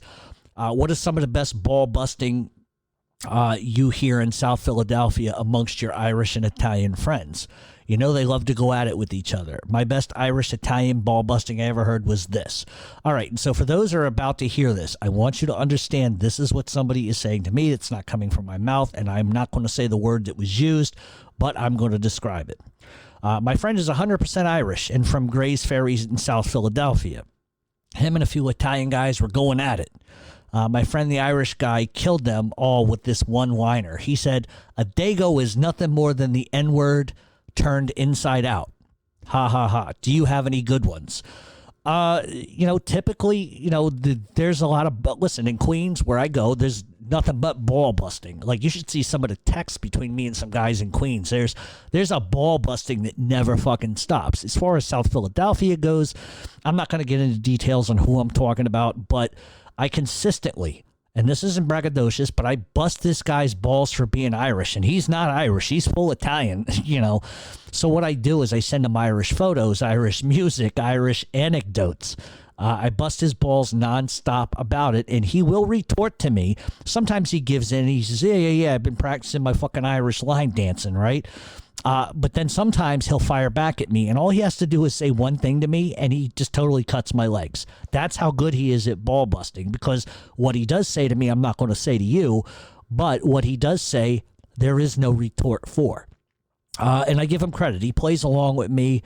One of the things that I would do is send him pictures of Irish shirts. It would say, like, Go Ireland, and then on the back I would put his name, and he's got an Italian name. So, just stupid shit like, Jib Jab. I don't know if you know what Jib Jab is, but Jib Jab, you can go online and post photos of their face. And one of the things I fucking did was I put this guy's face on one of the Irish line dancers and then put my face next to him and sent it to him. I said, how you like this? And it's just like, all I get is LOL, you fucking prick, So, those are things that I do to bust balls. And the entire Irish hatred thing, right? And the reason how this all came about was because one night I don't want to say I was with him. I was in the same place he was. And he was having a conversation with somebody, and he was talking about the fucking Irish. And the thing is that he wasn't really necessarily being hateful to fucking Irish, but it was what he was saying that led me to believe he hates the Irish. So I would start by fucking with him saying, you hate the fucking Irish. You hate the fucking Irish. I don't hate the fucking Irish, but secretly he does. Secretly he does. So every 2 weeks I fuck with him. I'll just send him a random text about some Irish shit, and he'll fucking, he retorted by saying, hey, this is the song I got married to at my wedding. It's some fucking Irish lullaby. So he takes as good as he gives, But I think, like I said, it's not what he says, it's how he says it. And so we bust each other's balls about it. So one night I'm in a place in South Philly, and I don't want to tell you who was there and what was going on, but here is what happened. So I'm sitting there minding my business, and somebody who is very Italian says to me, Jeff, you're Irish and Italian, right? As if, being to them, it's like I'm a half-breed, and I get it, and I understand it. So this guy says to me, so Jeff, you're Irish and Italian, right? You're Irish and Italian, right? I turn, look at him, and I said, look, I'm Italian and Irish. Why do you put the Irish in front of the Italian? And he looks dead at me with no bullshit and says, because shit always floats to the top first. And he starts laughing. You can't, so there you go. So I'm going to rephrase the joke again so people, if they didn't get it. He says to me, Jeff, you're Irish and Italian, right? And I said, yeah, I'm Italian and Irish. Why do you put the Irish in front of the Italian? And he looks dead at me and says, because shit always floats to the top first. So there you go. South Philly can ball bust. And that was epic. And that's, one of the reasons why I think I, laugh my ass off at some of the stuff that I hear. All right. Finally watching all the Sopranos episodes in chronological order. We noticed that in the third or fourth episode of season 2, when Tony, Paulie, and Christopher traveled to Naples, he encountered the unimaginable, a tough as nails and drop dead alive gorgeous woman mob boss. As always, David Chase's novelistic eye for specifically accurate detail was impeccable. So our non-cosmic question for this final farewell go-around is this. Can you ever imagine such an occurrence given the overtly macho mentality in the United States of amnesia ever happening among the 5 families here or at all? Also, congratulations on the new move. See you on the other side. That's my friend Gordon, who always asks the most interesting questions. I don't really ever see that sort of situation taking place in the United States. I mean, I could see perhaps a wife giving orders, passing messages and money and etc. But I think there's probably way too much ego for that to ever happen in the United States. And too many guys will look sideways at that to begin with. So, but I think in Italy, it's a very different thing altogether, because them broads over there, they will pull a fucking trigger in Italy. They'll dig a hole. They'll set it up. They don't give a fuck. They're gangsters over there. They don't fuck around. So it's a little bit different over there than it is here. I think the women in the mafia, specifically in Italy, have a lot more respect and honor than, say, that situation being the case over here in the States. All right, which crime family do you think had the best earners? Which crime family do you think had the best hitters? And ultimately, let's say from 1957 to 89, which crime families held the most power? Given that Tommy Patera was so proficient in martial arts, how often do you actually think he used karate in the streets? I find it humorous to think that the crane kicking and karate chopping guys... Okay, so let me rephrase this. So how often do you think Tommy Patera used karate in the streets? I find it humorous to think of him crane kicking and karate chopping guys he had a beef with. Phyllis Birdie didn't have that. My buddy Andrew's going to get a kick out of that one. Oh, my God. Look, 57 through 89, it's a long time period, right? So I'm going to riddle off some names as far as earners. Tony Salerno, Joe Watts, Jimmy Burke, John Gambino. The list just goes on and on and on and on. Tommy Patera, Roy DeMeo, Albert Anastasia, huge hitters. Carlo Gambino, for my money, was probably the most powerful mob boss that ever lived. And I think the Gambinos, for the most part, were the most powerful because of the Sicilian lines that they had. But I think that once Carlo Gambino died, I really do think the Genovese crime family really became the most powerful, especially under Vinny the Chin. John Gotti only had power within his own circle, to be honest with you, and his contemporaries had no respect for him whatsoever, but it was mutual. He badmouthed all of them, too. I mean, I've heard wiretaps where he badmouthed other people. Not to say that, I mean, it's just power grab. That's what guys do. But the idea that Tommy Karate and a karate gi kicking and karate chopping people... Ask Willie Boy Johnson if Tommy Patera did that. Oh, my God. Willie Boy Johnson was left more holes than fucking Swiss cheese after Tommy Patera got done with him. Probably, okay, so if there was one crime family, probably the Gambino crime family was the biggest earning family ever. I'm going to be honest with you, just because of the construction rackets. Probably the best hitters. Oof, that's going to be a tough one between... probably the Genovese and the Colombo crime family. The most power, probably the Gambinos, and then probably after Carlo Gambino died, it probably transferred over to the Genovese crime family. And that's just my perspective. People can disagree with me all day on that. I'm still fucking. I just watched Cobra Kai on fucking Netflix. If you haven't seen it, it's pretty good. Especially if you grew up around the same age I did. You're in your 40s. You grew up on Ralph Macchio, the Karate Kid, and just the idea of fucking Tommy Patera and all of that. It's just too hysterical to me. I can't wait. My buddy Andrew is going to fucking message me and go, Jesus Christ, they really asked that question about Tommy Patera? All right, does the Mafia have a position in imported goods? Of course they do. They've always imported stuff. A lot of gangsters did.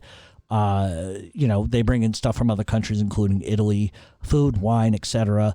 And look at Genco olive oil, which is Genco olive oil was owned by Vito Corleone.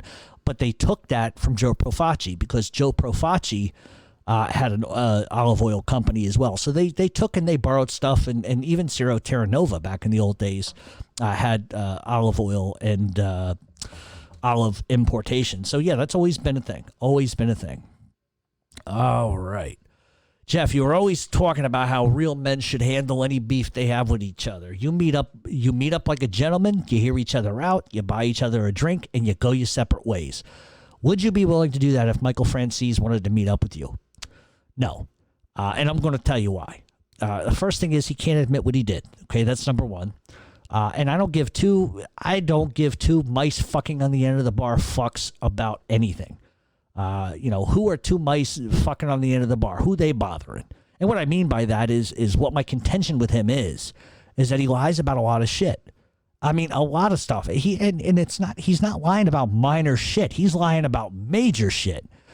He didn't know John Gotti like he says he did. He never bested John Gotti in fucking anything.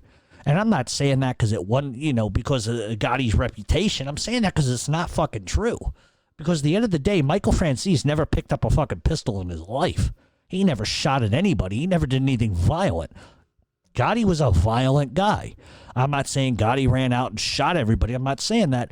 But what I'm saying to you, you put the two in the room, I think John Gotti's coming out of the fucking room with Michael's head in a fucking bag. That's just the reality of it. And I could care less about Gotti and all of that nonsense. But the point is, you could be relevant without naming the who's who of the Mafia. It's become convenient for Michael Franzese to mention Gravano and Gotti because that's what's popular. And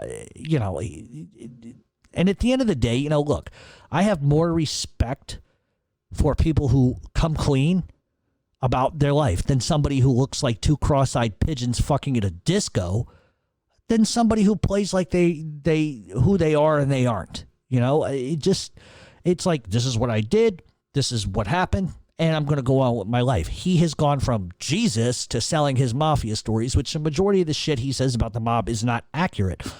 You're never going to hear me say that Michael Franzese didn't make a lot of money. You're never going to hear me say that he wasn't smart.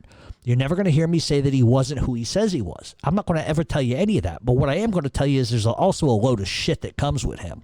In a matter of fact, I'll go one step further. He did reach out to me. He can deny this, but I could put out the screenshot. He did. Why are you talking bad about me? Well, because you fucking lie. That's why I talk bad about you. Listen, he's entitled to make his money. He's entitled to believe what he wants.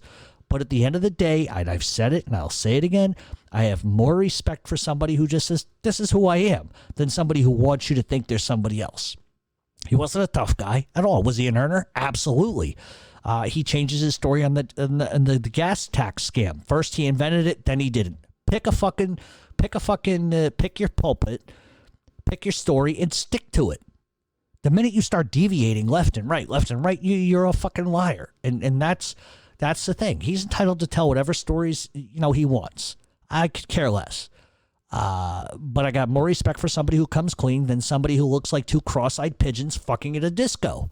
That's just me. And in final, any man who does not take care of his mother and his father when they are older and they need help is a fucking cunt. And that's a fucking disgrace, and that's another reason why I don't like him. He could play up his fucking relationship with his father. His father hated him. Did nothing for the mother. Nothing. For the people that fucking raised him, he did nothing. When Sonny was in a fucking can and his mother needed money, Michael abandoned her. Why the fuck would you do that? You're a man of God? You want to play that fucking line with me, you jerk off? Then take care of your mother. Any man that does not take care of their mother is a piece of shit. Anybody that doesn't take care of their father is a fucking cunt. And that's a disgrace. That's why I don't like the guy. Now, if he wants to explain to me that that's not true, good luck not saying it's not true, because multiple people, just like he didn't even go to his father's own funeral. And you know what he tells people? I didn't go back to New York because there was going to be some problems in Brooklyn if I came back. Really? Why is it a problem then, but in all these stupid photos that he sends that are 20 fucking years old, he had no problem coming back then. Why does he have a problem now? Nobody was going to touch him. He wasn't invited. That's number one. Nobody wanted him there. His own father didn't fucking give a shit about him. Thought he was a fucking bum. That's the truth that he's not telling you. And two, listen, I don't give a fuck if you're a rat, a scumbag, jerk-off, cactus fucker, what you are. If your father dies, you go and show respect. Even if you have to come in the middle of the fucking night when nobody knows you're there to say goodbye and offer up a prayer, that's what you do. But to not even go, fucking disgraziato. Fucking jerk off. That's why I won't fucking sit with him. All right. What was the first mafia family in the United States? The first recognized mafia family in the United States would be the Morello crime family. And if you go to YouTube and type in Mob Talk Radio Joe Morello, you will see that whole entire biography. All right, so this is kind of an offbeat question. The director of The Sopranos came out saying the final scene was Tony getting whacked. It bothered me, and correct me if I'm wrong, but if someone did a hit on a made guy while he was eating dinner with his family, I feel like it wouldn't have been sanctioned, and there would be retaliation. Especially where it's loosely based off the DeCavalcante crime family. Your thoughts? The hit definitely, I agree with you, would not have been sanctioned. They're not going to let a guy... one of the things that David Chase got wrong about that scene is they allude to Tony Soprano getting killed. First of all, they're not going to kill him in front of his wife and kids. That's not going to happen. They might kill him in the bathroom. They might kill him a week later when he's alone or with one guy. They're not going to hit a guy in a restaurant filled with people in front of his wife and kids. It's just not going to happen, right? That hit on... Plus, you got to remember that Tony Soprano had Phil Leotardo whacked, and he didn't get the commission's permission to do that. So, therefore, there would have been, in all justification, retribution. New York would have been given permission to just go ahead and do what they wanted because it would have been retaliation. It would have been like an eye for an eye. But they're not going to kill Tony in front of his wife and kids. That's where David Chase sort of got all of that wrong. But it is what it is. That's why it's Hollywood and not the real streets. All right, would it be accurate to say that Jackie D'Amico was one of the most successful mobsters ever? I don't know if I would say one of the most successful ever, because there's 20 or 30 guys that were more successful than him. But was he successful? Absolutely. Like you so eloquently said, from what you've seen, he only did 2 short prison stints in about 50 years. He's quiet and he's wealthy. guys like Ray Patriarca, Russell Buffalino, Carlo Gambino, these were men that were very highly successful. They evaded huge bids in prison and they died in their own homes. To me, that's a success. A success is a guy who dies in his own home on his own terms, ensuring that his family never has to want a thing. So was Jackie a success? Completely. I'm not disagreeing. Was he one of the most successful? No, I don't think so. All right, do you think Frank Matthews jumped bond or was he murdered? He had enemies in the streets plus under the justice system. I think he's dead. I've always thought that. I have talked about Frank Matthews a million times on this show. He was also a fucking rat, in case you didn't know. Listen, there was some evidence to suggest that the DEA helped him get out of the country. And what would point to that is the fact that, they don't follow the money. Listen, I don't give a fuck who you are. You can't just up and leave and nobody knows where you are without a little help, right? So I don't think we're ever going to know, but my theory is that Frank Matthews is dead. I think maybe he got help getting out, but I don't think it lasted after he got out of the country. I'm just going to be honest with you. He didn't take a ton of money with him, and eventually that money runs dry and you need more money. So that sort of points to me that I think Frank Matthews was probably likely killed. And some people may disagree with me on that, but it is what it is. All right, do you go on any mob tours when in a different state? I did the Prohibition tour in Chicago, which was all the old bars, speakeasies, and it was a 10 out of 10. I found New York sadly lacking. Did Mulberry Street all by myself or on my own. Believe it or not, I don't go on them. I never have gone on them. I think I went to Al Capone's old house in Brooklyn a couple of weeks ago. I was going that direction anyway, so I went down and took a picture of it or whatever. I don't go on mob tours because here's the reason why. You're going to get the facts per what newspapers say. You're going to get the facts of this is where this one was killed. Like everybody wants me to go down to fucking what do you call it? The Gemini Lounge, which is now a church. I can't imagine how many fucking ghosts are bumping in that place. But no, I don't have a tendency to go on them. I know there are some in the city, but somebody had come to me at some point and wanted me to get involved with that. And to me, it's like, I'm not a guy who can stand on a bus and go, and now to your left is where this guy fucked this one in the ass with a hammer and then killed him with a dildo. Like, I can't do that. It's just not my thing. Plus, could you imagine putting me on a bus with children with my mouth? And you see this motherfucking rat prick over here. See, this is why I can't do these things. But there is a place where I live about 2 blocks away. It is a mafia museum. It's very, very small, but they have some really interesting stuff. So whoever asked this question, if you message me, I'll give you the address of the place. And when next time you're in the city, I'll go with you. We'll have a good time. I've been in there before. I talked to the owner about it. He wanted me to come in and do some stuff. It just doesn't interest me. I'm just way too busy. But it's intriguing. It's very, very intriguing. And they have some stuff in this museum. It's very small. Like I said, it's a little different. And it's right next to a big, famous playhouse where Dom DeLuise, Gilda Radner, and all of these people were. So... but yeah, next time you're in New York, let me know and I'll take you over there. Or at least I'll give you the address. All right. I know this is probably late, but would Frank Cali have killed Anthony Comello if Cali had known about his plan beforehand? Would he have hesitated to whack Comello in today's time period really risky because of the technologies? Or would he have given Comello a beating and told him to fuck off? I think if Frank Cali had realized how completely fucking nuts Anthony Comello was, he would have just killed him. Would have been much easier. I think from Cali's perspective, and I can't speak for him, he probably just thought that, I could brush the kid off and it's not going to be a big deal. But the thing that Cali doesn't know is that Comello has a history of doing this kind of stalker shit. He's done it before with somebody in New Jersey, DeCavalcante mob guy's daughter. So this isn't the first time Comello's done this sort of thing, but I think had Cali known, that kid would have been chopped up in a million different parts. He wouldn't have wasted his fucking time. All right, to me, Carlo Gambino was the most successful and intelligent mafia boss of all time, but every time I watch The Simpsons, Mr. Burns reminds me of an old, aging Carlo Gambino. Any cartoon characters remind you of mafia figures. No, I agree with you on Mr. Burns completely. He does look a lot like him, and there are some cartoon characters that remind me of some guys, but I'm not trying to get killed. Fred Flintstone, for some fucking weird reason, always reminded me of Albert Anastasia. I don't know why. Muggsy from the Bugs Bunny cartoons. You know, Muggsy, the little short midget fucking gangster, reminded me of Joey Gallo and Nicky Scarfo for some reason. So I'll let you figure that out. All right. Hi, Jeff. Love the show. You're honest and quite frankly blunt, which makes this show more enjoyable. I have a question for you. I've heard on other shows that Joey Merlino was a cooperating witness in wearing wires. That's why he only got 10 years for all the stuff he was ever accused of. What are your thoughts on this? Thank you for your time. Okay, so originally when I saw this, my fucking head exploded. And I don't want to shoot the messenger because the messenger's telling me something. So here's what I'm going to say.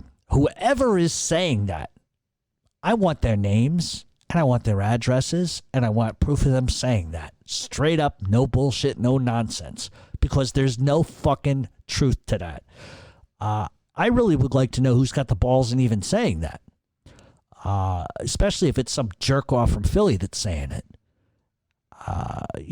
Listen, if according to whatever these people are saying, Joey did this, how come he got 14 years? How come he gets indicted in New York? If a guy's a fucking rat, they don't do time. That's the reality of it. The government has nothing but a fucking hard-on for Joey Merlino like you've never fucking seen. And I'll tell you what, I'll put a gun to my own fucking head and I'll blow my own brains out if Joey Merlino ever fucking does something like that. He's never going to do it. He never will, and it's not in him to do that. He's a stand-up fucking guy, and this is probably one of the most revolting fucking things I've ever heard in my life. And this is likely bullshit that's put out by those rat fucks. They can't help themselves. Joey is a lot of things. People have said a lot of disparaging things against that man, but he is not, never has, never will be that person. So while I appreciate the question, maybe I was being baited. I'm not really sure, but I could tell you that whoever is saying that, they're not saying it too fucking loudly, because if you say that too loudly, you're going to have a problem. And that's just the reality of it. That guy is more stand-up than 15 fucking guys that I can name from New York. Let's just put it that way. And some of them have big names. So that's just my perspective. And I don't have to defend Joey. Joey can defend himself. I don't have to stand up for that guy because his reputation and his respect and his character stands on its own merits. In fact, recently, somebody from who did time with him reached out to me. Was very generous to me, very nice to me. They did time together, and he said, and I quote, "That guy is a living legend. He is larger than life, and the way he carried himself in prison like a man is something you should have seen." So listen, people are going to say things about Joey because they're jealous because he's better looking than them. He's got more stature than them. But what I always find amusing is people want to knock a motherfucker off a fucking platform for whatever the fucking reason. Jealousy, whatever. They're cunty. They hate themselves. And I get it. But one thing that guy is not is whoever is fucking running around saying this bullshit. That is definitely not fucking true. Definitely not true. Who the fuck wants to do prison in 14 years or 14 years? Who, and then do a 10 prior to that? And then another 2 after that. Who wants to do that? Nobody wants to do that. But the difference between Joey Merlino and some of these people with big fucking names you hear running around, Joey ain't no fucking rat. He's never going to rat. Never. Not going to happen. You have a better chance of seeing Jesus Christ face to face than you ever will have Joey fucking Merlino talking to nobody like that. A wire. The fuck? How the fuck you going to hide a wire on Joey Merlino anyway? Come on. So stupid, the shit that people say. But like I said, thank you for the question. I know you're not the one that's saying it, and I'm not shooting a messenger in this case, but it's just nonsense. It's bullshit. People will say all kinds of shit, but Joey is a fucking man's man. He's a stand-up man. He's a good man. I don't give a fuck what anybody says. That's it. All right, Jeff, always a great show. Do you think you would ever do a show on Jack Dragna? I talked about, if you go to YouTube and you type in Mickey Cohen, Mob Talk Radio, I talk a lot about Jack Dragna. A specific show all about him will be coming on the new platform, absolutely. But if you want to get some tidbits in between now and then, go over to Mob Talk Radio, type in Jack Dragna, or excuse me, Mickey Cohen, and there's a lot of Jack Dragna stuff on that. All right. Hey, Jeff, I love the show, and I listen all the way from Lincoln, United Kingdom. I can't wait for the new platform. And as it's likely a pay site, will you be getting shaken down or kicking up? As I'm sure there are lots of gangsters who listen to your show. Good luck in your new venture. Nobody shakes me down. Kicking up's another story, but no, nobody shakes me down. Shakes me down for what? For what? $2? Come on, get the fuck out of here. Kicking up, though, it might be a different story. Oh, God. In your opinion, in order, who wielded the most power in Chicago in control and rackets and revenue intake and fear as leader of the outfit over the years in any order? Ooh, Colosimo, Torrio, Rica, Accardo, Giancana, Ayupa, Jackie Cerrone, Sam Carlisi, or John DeFranzo. So your question is a mouthful, and there's a lot of different playing parts to that. So here's what I'll say. I think the most power of these men, Colosimo, Torrio, Rica, Accardo, Giancana, Ayupa, Cerrone, Carlisi, and DeFranzo. I'm going to have to go with Rica and Accardo. I think those are the two guys in Chicago, other than now the Falcon, who had the most power. I really think Rica and Accardo, even Johnny Torrio had some power, but not like Rica and Accardo did. Well, Torrio did, just in a different sort of time period. Ooh, that's a tough one. You got a lot of great names here. Joe Doves, Jackie Cerrone, Sam Carlisi. All right, take Big Jim Colosimo off the fucking list. He goes. Let's just get rid of him. Johnny Torrio had some serious fucking power. He really did, but he was also under Al Capone. So, I mean, there's something to be said for that. But if I had to list these guys in order of power, so I'm not going to... In power, I would go Rica, Accardo, Torrio, Ayupa, Cerrone. Now, let me start this over again. Okay, let's go in power. Okay, I'm going to go with probably the most powerful Rica, Accardo, followed by Joe Ayupa, Jackie Cerrone, Sam Carlisi, John DeFranzo, and Big Jim Colosimo. I did it from most powerful to not most powerful. As far as fear, probably Johnny Torrio is going to be at the top of the list. I'm just going to be honest with you, because he was that guy didn't fuck around. And to do this in order is going to take forever. So here's what I'll do. So the most powerful out of all of these names, Colosimo, Torrio, Rica, Accardo, Giancana, Joe Ayupa, Jackie Cerrone, and Sam Carlisi, I'm going to tell you that I think that probably Paul Rica and Tony Accardo were the two most powerful guys to ever come out of Chicago. Sam Giancana didn't have nearly the kind of power anybody thought he had. That was just more of a political Hollywood celebrity shit, not to take anything away from Joe Doves or Jackie Cerrone. Please. Those guys were tough guys too. As far as revenue intake, man, once again, how can you Johnny Torrio to bootlegging and all that stuff going on? It's a lot of fucking money. And I think that the Chicago mob made more money in the early days than they did, say, mid to late 60s. So once again, I think Johnny Torrio is really on the top of this list. Big Jim Colosimo, go fuck himself. That's what, not to take anything away from him, but I just think that these are way too many names for me to give fairness and proportional, unaffiliated or unobjectionable props to. But I think really the three guys that stick out of me out of that whole group, Jesus Christ, fuck's sakes, Johnny Torrio, Paul Rica, Tony Accardo, Sam Giancana, just take him off the list. Take Big Jim Colosimo off the list. Joe Ayupa, Jackie Cerrone, Sam Carlisi, John DeFranzo, all tough guys. It's unfair. I feel like I'm fucking one and not fucking the other. If you're going to fuck them all, fuck them all. But I just, it's tough. It's tough. That's a great question. All right, given that Capone didn't necessarily adhere to all Cosa Nostra traditions, at what point did the outfit begin making made men like other mob families? It probably would have been right after Frank Nitti, I'm going to be honest with you.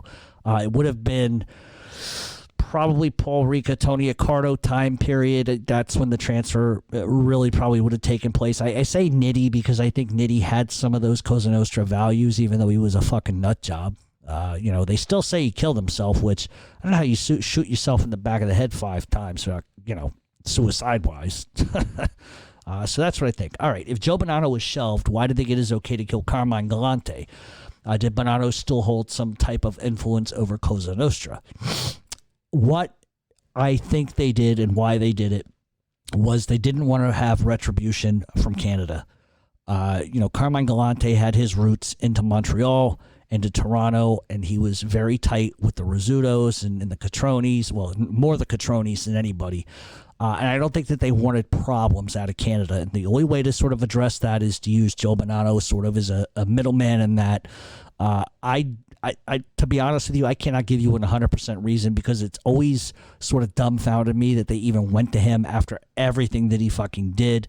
Maybe some people valued his opinion, even though he had been sort of technically chased. But I think it probably had more to do with Canada than it did anything, to be honest with you, because the Bonannos were still aligned with Canada at that point. And I think if you're going to kill a guy that's very tight with Canadian guys, you don't want a lot of problems, maybe that's the easiest way of doing it.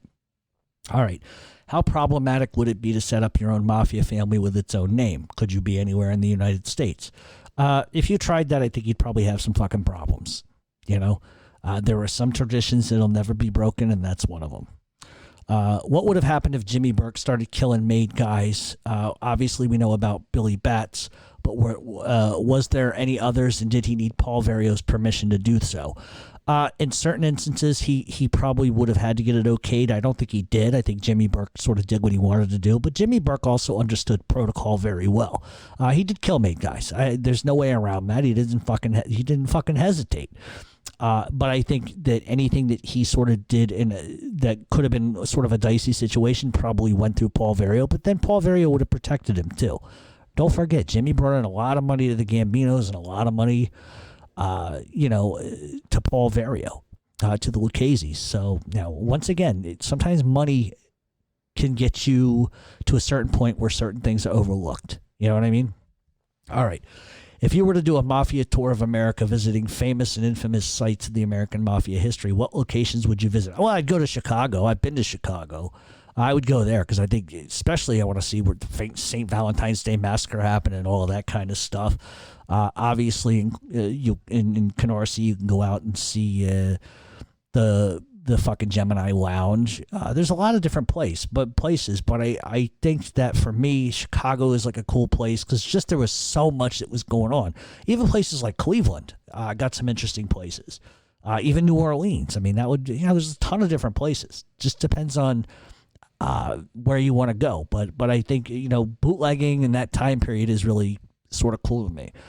All right. If you found a way to make money after having been shelved and it's just you without other made guys, would you still be expected to kick up? No. Once you're shelved, you're out, you're done. You can't make any money. That's it. When the commission found out about Bonanno's plan to take out Gambino and Lucchese, Bonanno faked his kidnapping. Magliacco got fined and tossed out. But whatever happened to Stefano Magadino since he was a part of Bonanno's plan to take over the commission? Magadino, I answered this question last week. Magadino was not a part of the plan of Bonanno's takeover. Magadino's name was on that hit list. Bonanno was going to kill Magadino too. So that makes that question sort of irrelevant. So, Magadino, Gambino, Lucchese, they were all informed on what Bonanno was going to try to do. But no, Joe Magliacco got thrown out of the mafia. Joe Colombo got that crime family. He gets fined. Magadino was not in on that. Magadino was going to be killed by Bonanno. So there you go. All right, let me... okay, why are zips called zips? It goes back to zip guns. Do you know what a zip gun is? If not, look it up. That'll give you more information than I have time to give you today about that. But it's because traditionally when Sicilians would come over here, they would use zip guns for assassinations. That's where it comes from. Is there a mafia museum we can visit with mafia exhibits? If so, what kind of memorabilia is on show? Like I just said earlier, here in New York, they have a mob museum. It's very small, but very cool. They got Tommy guns, photos, and stuff like that. The mob museum out in Las Vegas, I heard, is incredible. I've never been there, but they constantly have rats over there. I just find that repulsive. But I heard the place in Las Vegas is really nice. Jeff, Cosa Nostra died out in Texas. Your opinion, do you think that is because Texas has a small population of Italians? I think it's today's time period. It's probably because of the cartels, to be honest with you. There are still fringe guys in Dallas. I won't lie to you. There's still fringe guys, but it's not what it was. The days of Sam Silver Dollar Kroll are over. All right, Jeff, during the ages that you played hockey, have you been into the position to be an enforcer or a goon? Actually, yep, that was my role. I started off as a center as a kid, moved over to the left wing, went back to center, and then I ended up a defenseman. And yeah, I was a fighter, but I could also score too. I had the ability to not only fight, but I also had the ability to score. So that was, if we were comparing that to the Mafia, I was an earner and a tough guy, right? So, yeah. That's what I did. I think anybody that's ever seen me play or anybody that knows about my little career will tell you that. I didn't hesitate to punch and fight. I didn't get this fucking pretty being nice. All right. What's the biggest move a boss has been able to make from prison? Order a murder. That's the biggest move that any boss can make from prison. Does the Philly Mafia currently have a seat on the commission? To my knowledge, I could be wrong. I wouldn't know, but I heard that they were represented by the Genovese crime family on the commission. That's what I heard. But a seat themselves, no. Why didn't Vito Corleone handle Sollozzo more quickly after Sonny choked in the initial meeting? And I think the reason is because he was an honorable guy. And he thought Sollozzo was listen to what he said and be honorable. The problem was he underestimated Sollozzo. That's the problem. I think, a guy came to Corleone and offered him a deal. And he said, with all due respect, that's not my business. It's a dirty business. It's a backstabbing business. But by all means, if that's how you want to fucking earn, go right the fuck ahead. He underestimated Sollozzo. So there you go. All right. Jeff, I love listening to your shows. I am into the JFK conspiracy theories. I do not believe Oswald fired any of the shots. Have you heard any info on who the shooters were? I heard one. It might be a familiar name, Johnny Roselli. That's what I heard. I heard he was one of the shooters. Past that, we're going to do a big JFK show. So please, if you don't know about the new formatted page, please come to the new one because we're going to do a big thing on JFK and the Mafia. Big, big, big thing. I know I just sounded like Donald Trump. It's going to be very big, very big. People are going to love it. It's going to be huge, very big, very big, very, very big. But no, we're going to cover that over on the new format. All right. When you get shelved in the Mafia, does that mean you can only work with fringe guys and associates, or nobody will work with you anymore? Once you get shelved, you are out, kaput, done. You can try to earn, you can earn money, but you got no involvement with them. And oftentimes, if they find out you are trying to earn, they're going to fucking handicap you. That's it. Okay, so we are on the last question that we are ever going to do on YouTube as far as this platform goes. We hit the 2 hour mark, which I didn't think I was going to get there today. And so this last question is an interesting question. And I'm kind of looking at it now because I can only answer this a certain kind of way. I'm reading it. Just give me a second here. Okay. How did an Albanian associate and a snitch become the face of the Italian mafia all over social media? Has America become so gullible that they believe whatever is spoon-fed to them? First, how can people say that and then follow this genre without actually reading books? I don't know. It bothers me. And when I hear people commenting that these people, which are fucking clowns, are the real deal. And you know what makes it, what's even funnier? Most of the guests they have on their show, he's testified against, but now they're best friends. Laugh out loud. Whatever, Jeff. Keep it up. The only thing that I can say is this. People are entitled to make whatever fucking money they want. But I think that this person just made a very valid point, and one that I have made repeatedly. You are entitled to listen to whatever you want, to believe whatever you want. But what you cannot do is put these puke fucking rat jerk off fucks on a pedestal without taking the goddamn decency or time to look up the information for yourself. And that's the crime. That's the injustice here. is that you take them at face value, you take what they say is gospel, and the fact is they're lying to you. And I could spend the next 6 months of my fucking life telling you that. Showing you court transcript after transcript after transcript of them lying to you. But I'm not going to do it. And you know why? Because I don't give a fuck. That's the reality. I don't care if somebody's Albanian, Jewish, German, Swahili, Filipino, and they're a gangster. I don't give a fuck. You have to be careful about the shit you're being spoon-fed. Because you're the sucker. You want to talk a sucker? You're the suckers. Because not only do you pay for people to lie to you, but then you don't take the time to look it up for yourself. And that's the fucking shame in it. Listen, guys are going to earn however they're going to earn. That's their business. I could give a fuck about their business.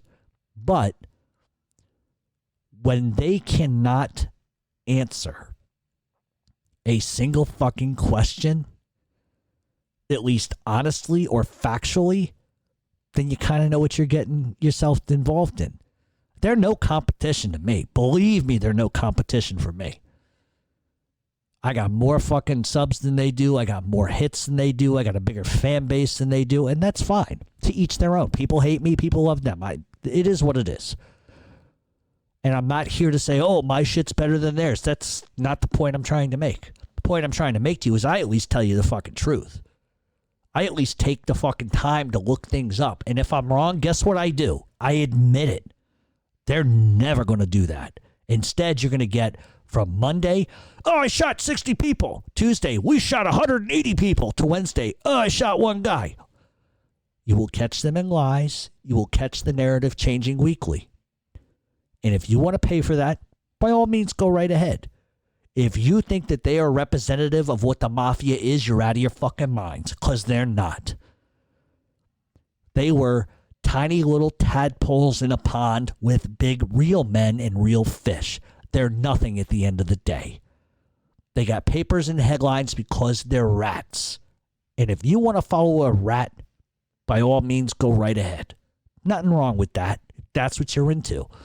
But just realize you're not being fed honest truth.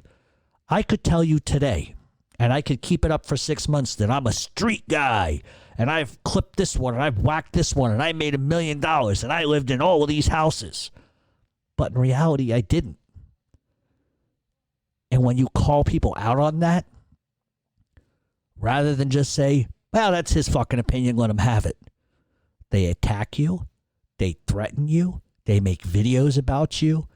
They'll go out and they'll call people child molesters. This is what they do.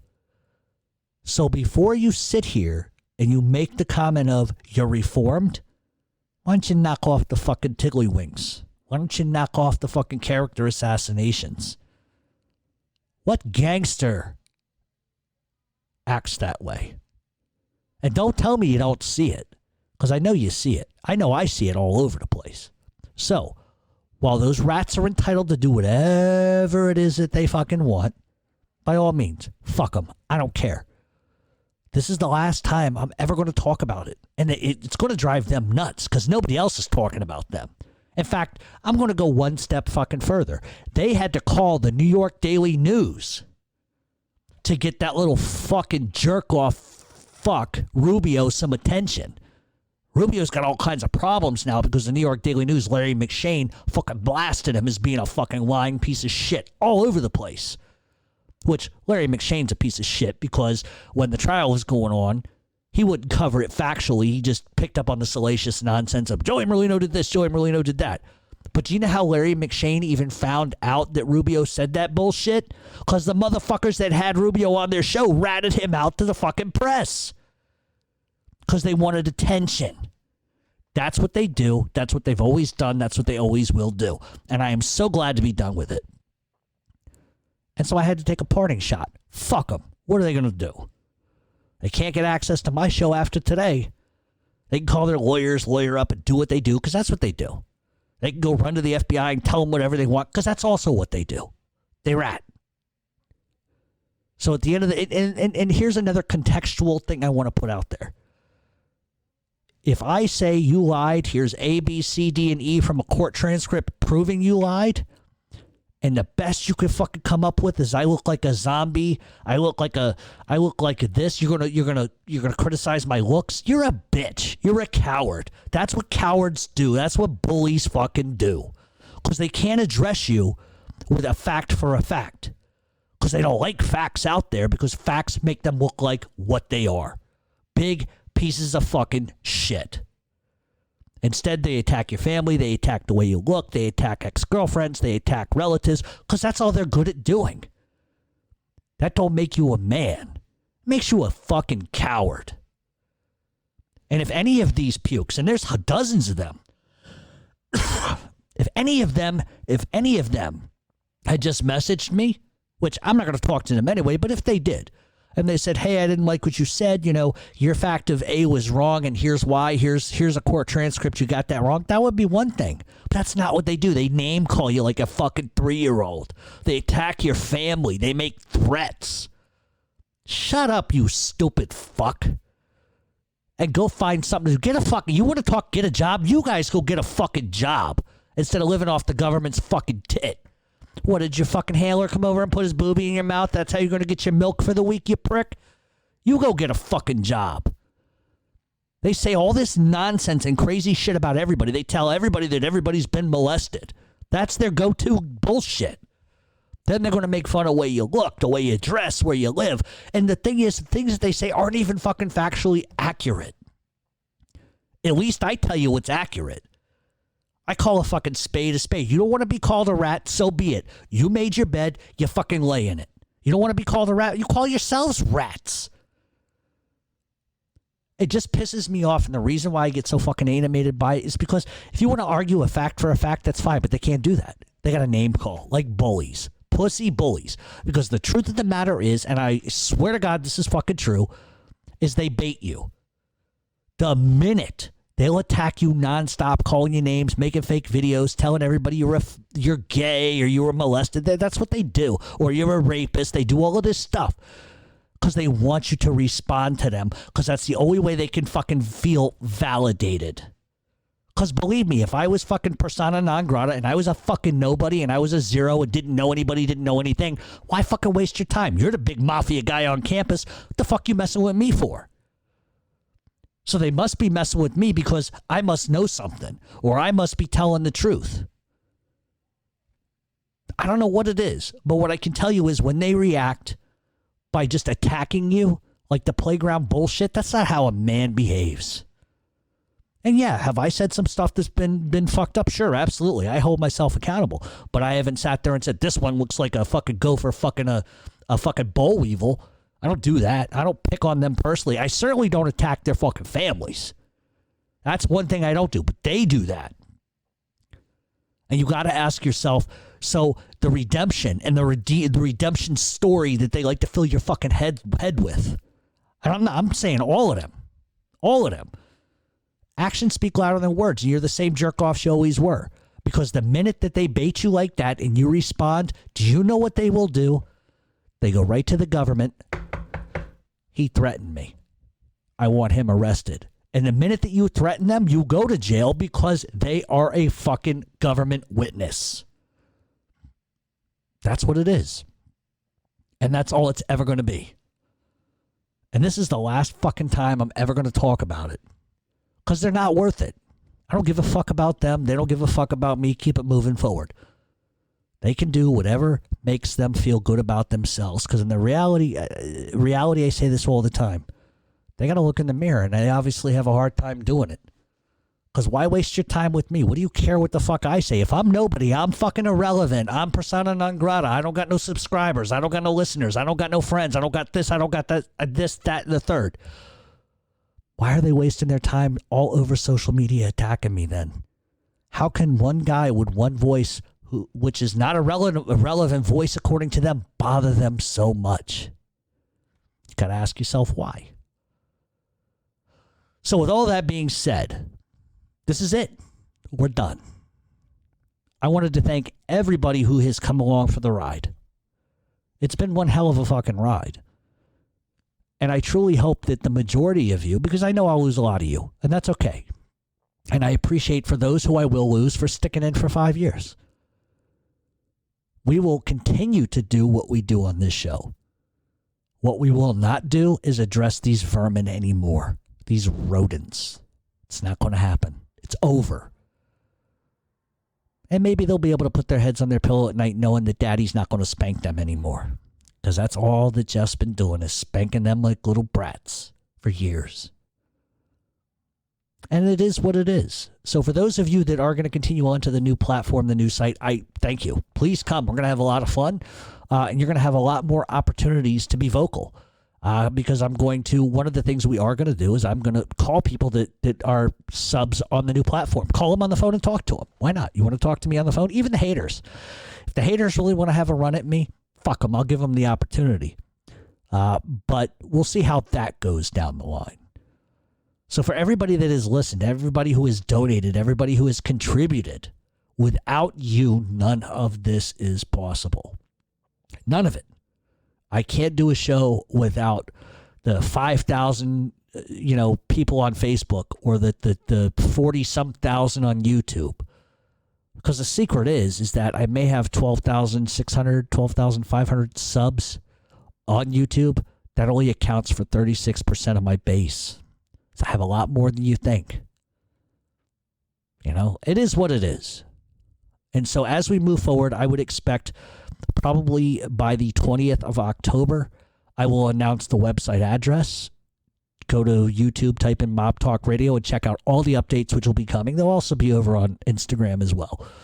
We will keep updating everybody with what's going on, when the launch date is going to be, and we hope you join us. I think it's going to be a lot of fun. I think we got some great guests you're really going to like, some authors that are really fantastic, who have a street perspective. I'm not talking about the authors who write crazy shit that you can't verify. These are people that know the streets. And I think it's going to be exciting. There's going to be a lot of stuff we're going to do that's going to be fantastic. And that's the whole goal, right, is to make the show better than what it is. And without all of you, it's not possible. So in final, anybody that has listened to my show in the last couple of years that is stuck beside me and what I stand for and believe in, I appreciate you. Absolutely. Couldn't do it without you. And for those that are going to depart and leave and say they don't want to pay money, I totally understand that, and I thank you too. But it's just the reality of the genre and where it's going. And you can't chastise me for doing it when other people are doing it too. It's not a money grab. It's just a facilitation of something else. So, this is Jeff Canarsie signing off from Mob Talk Radio. We will see everybody on the new platform.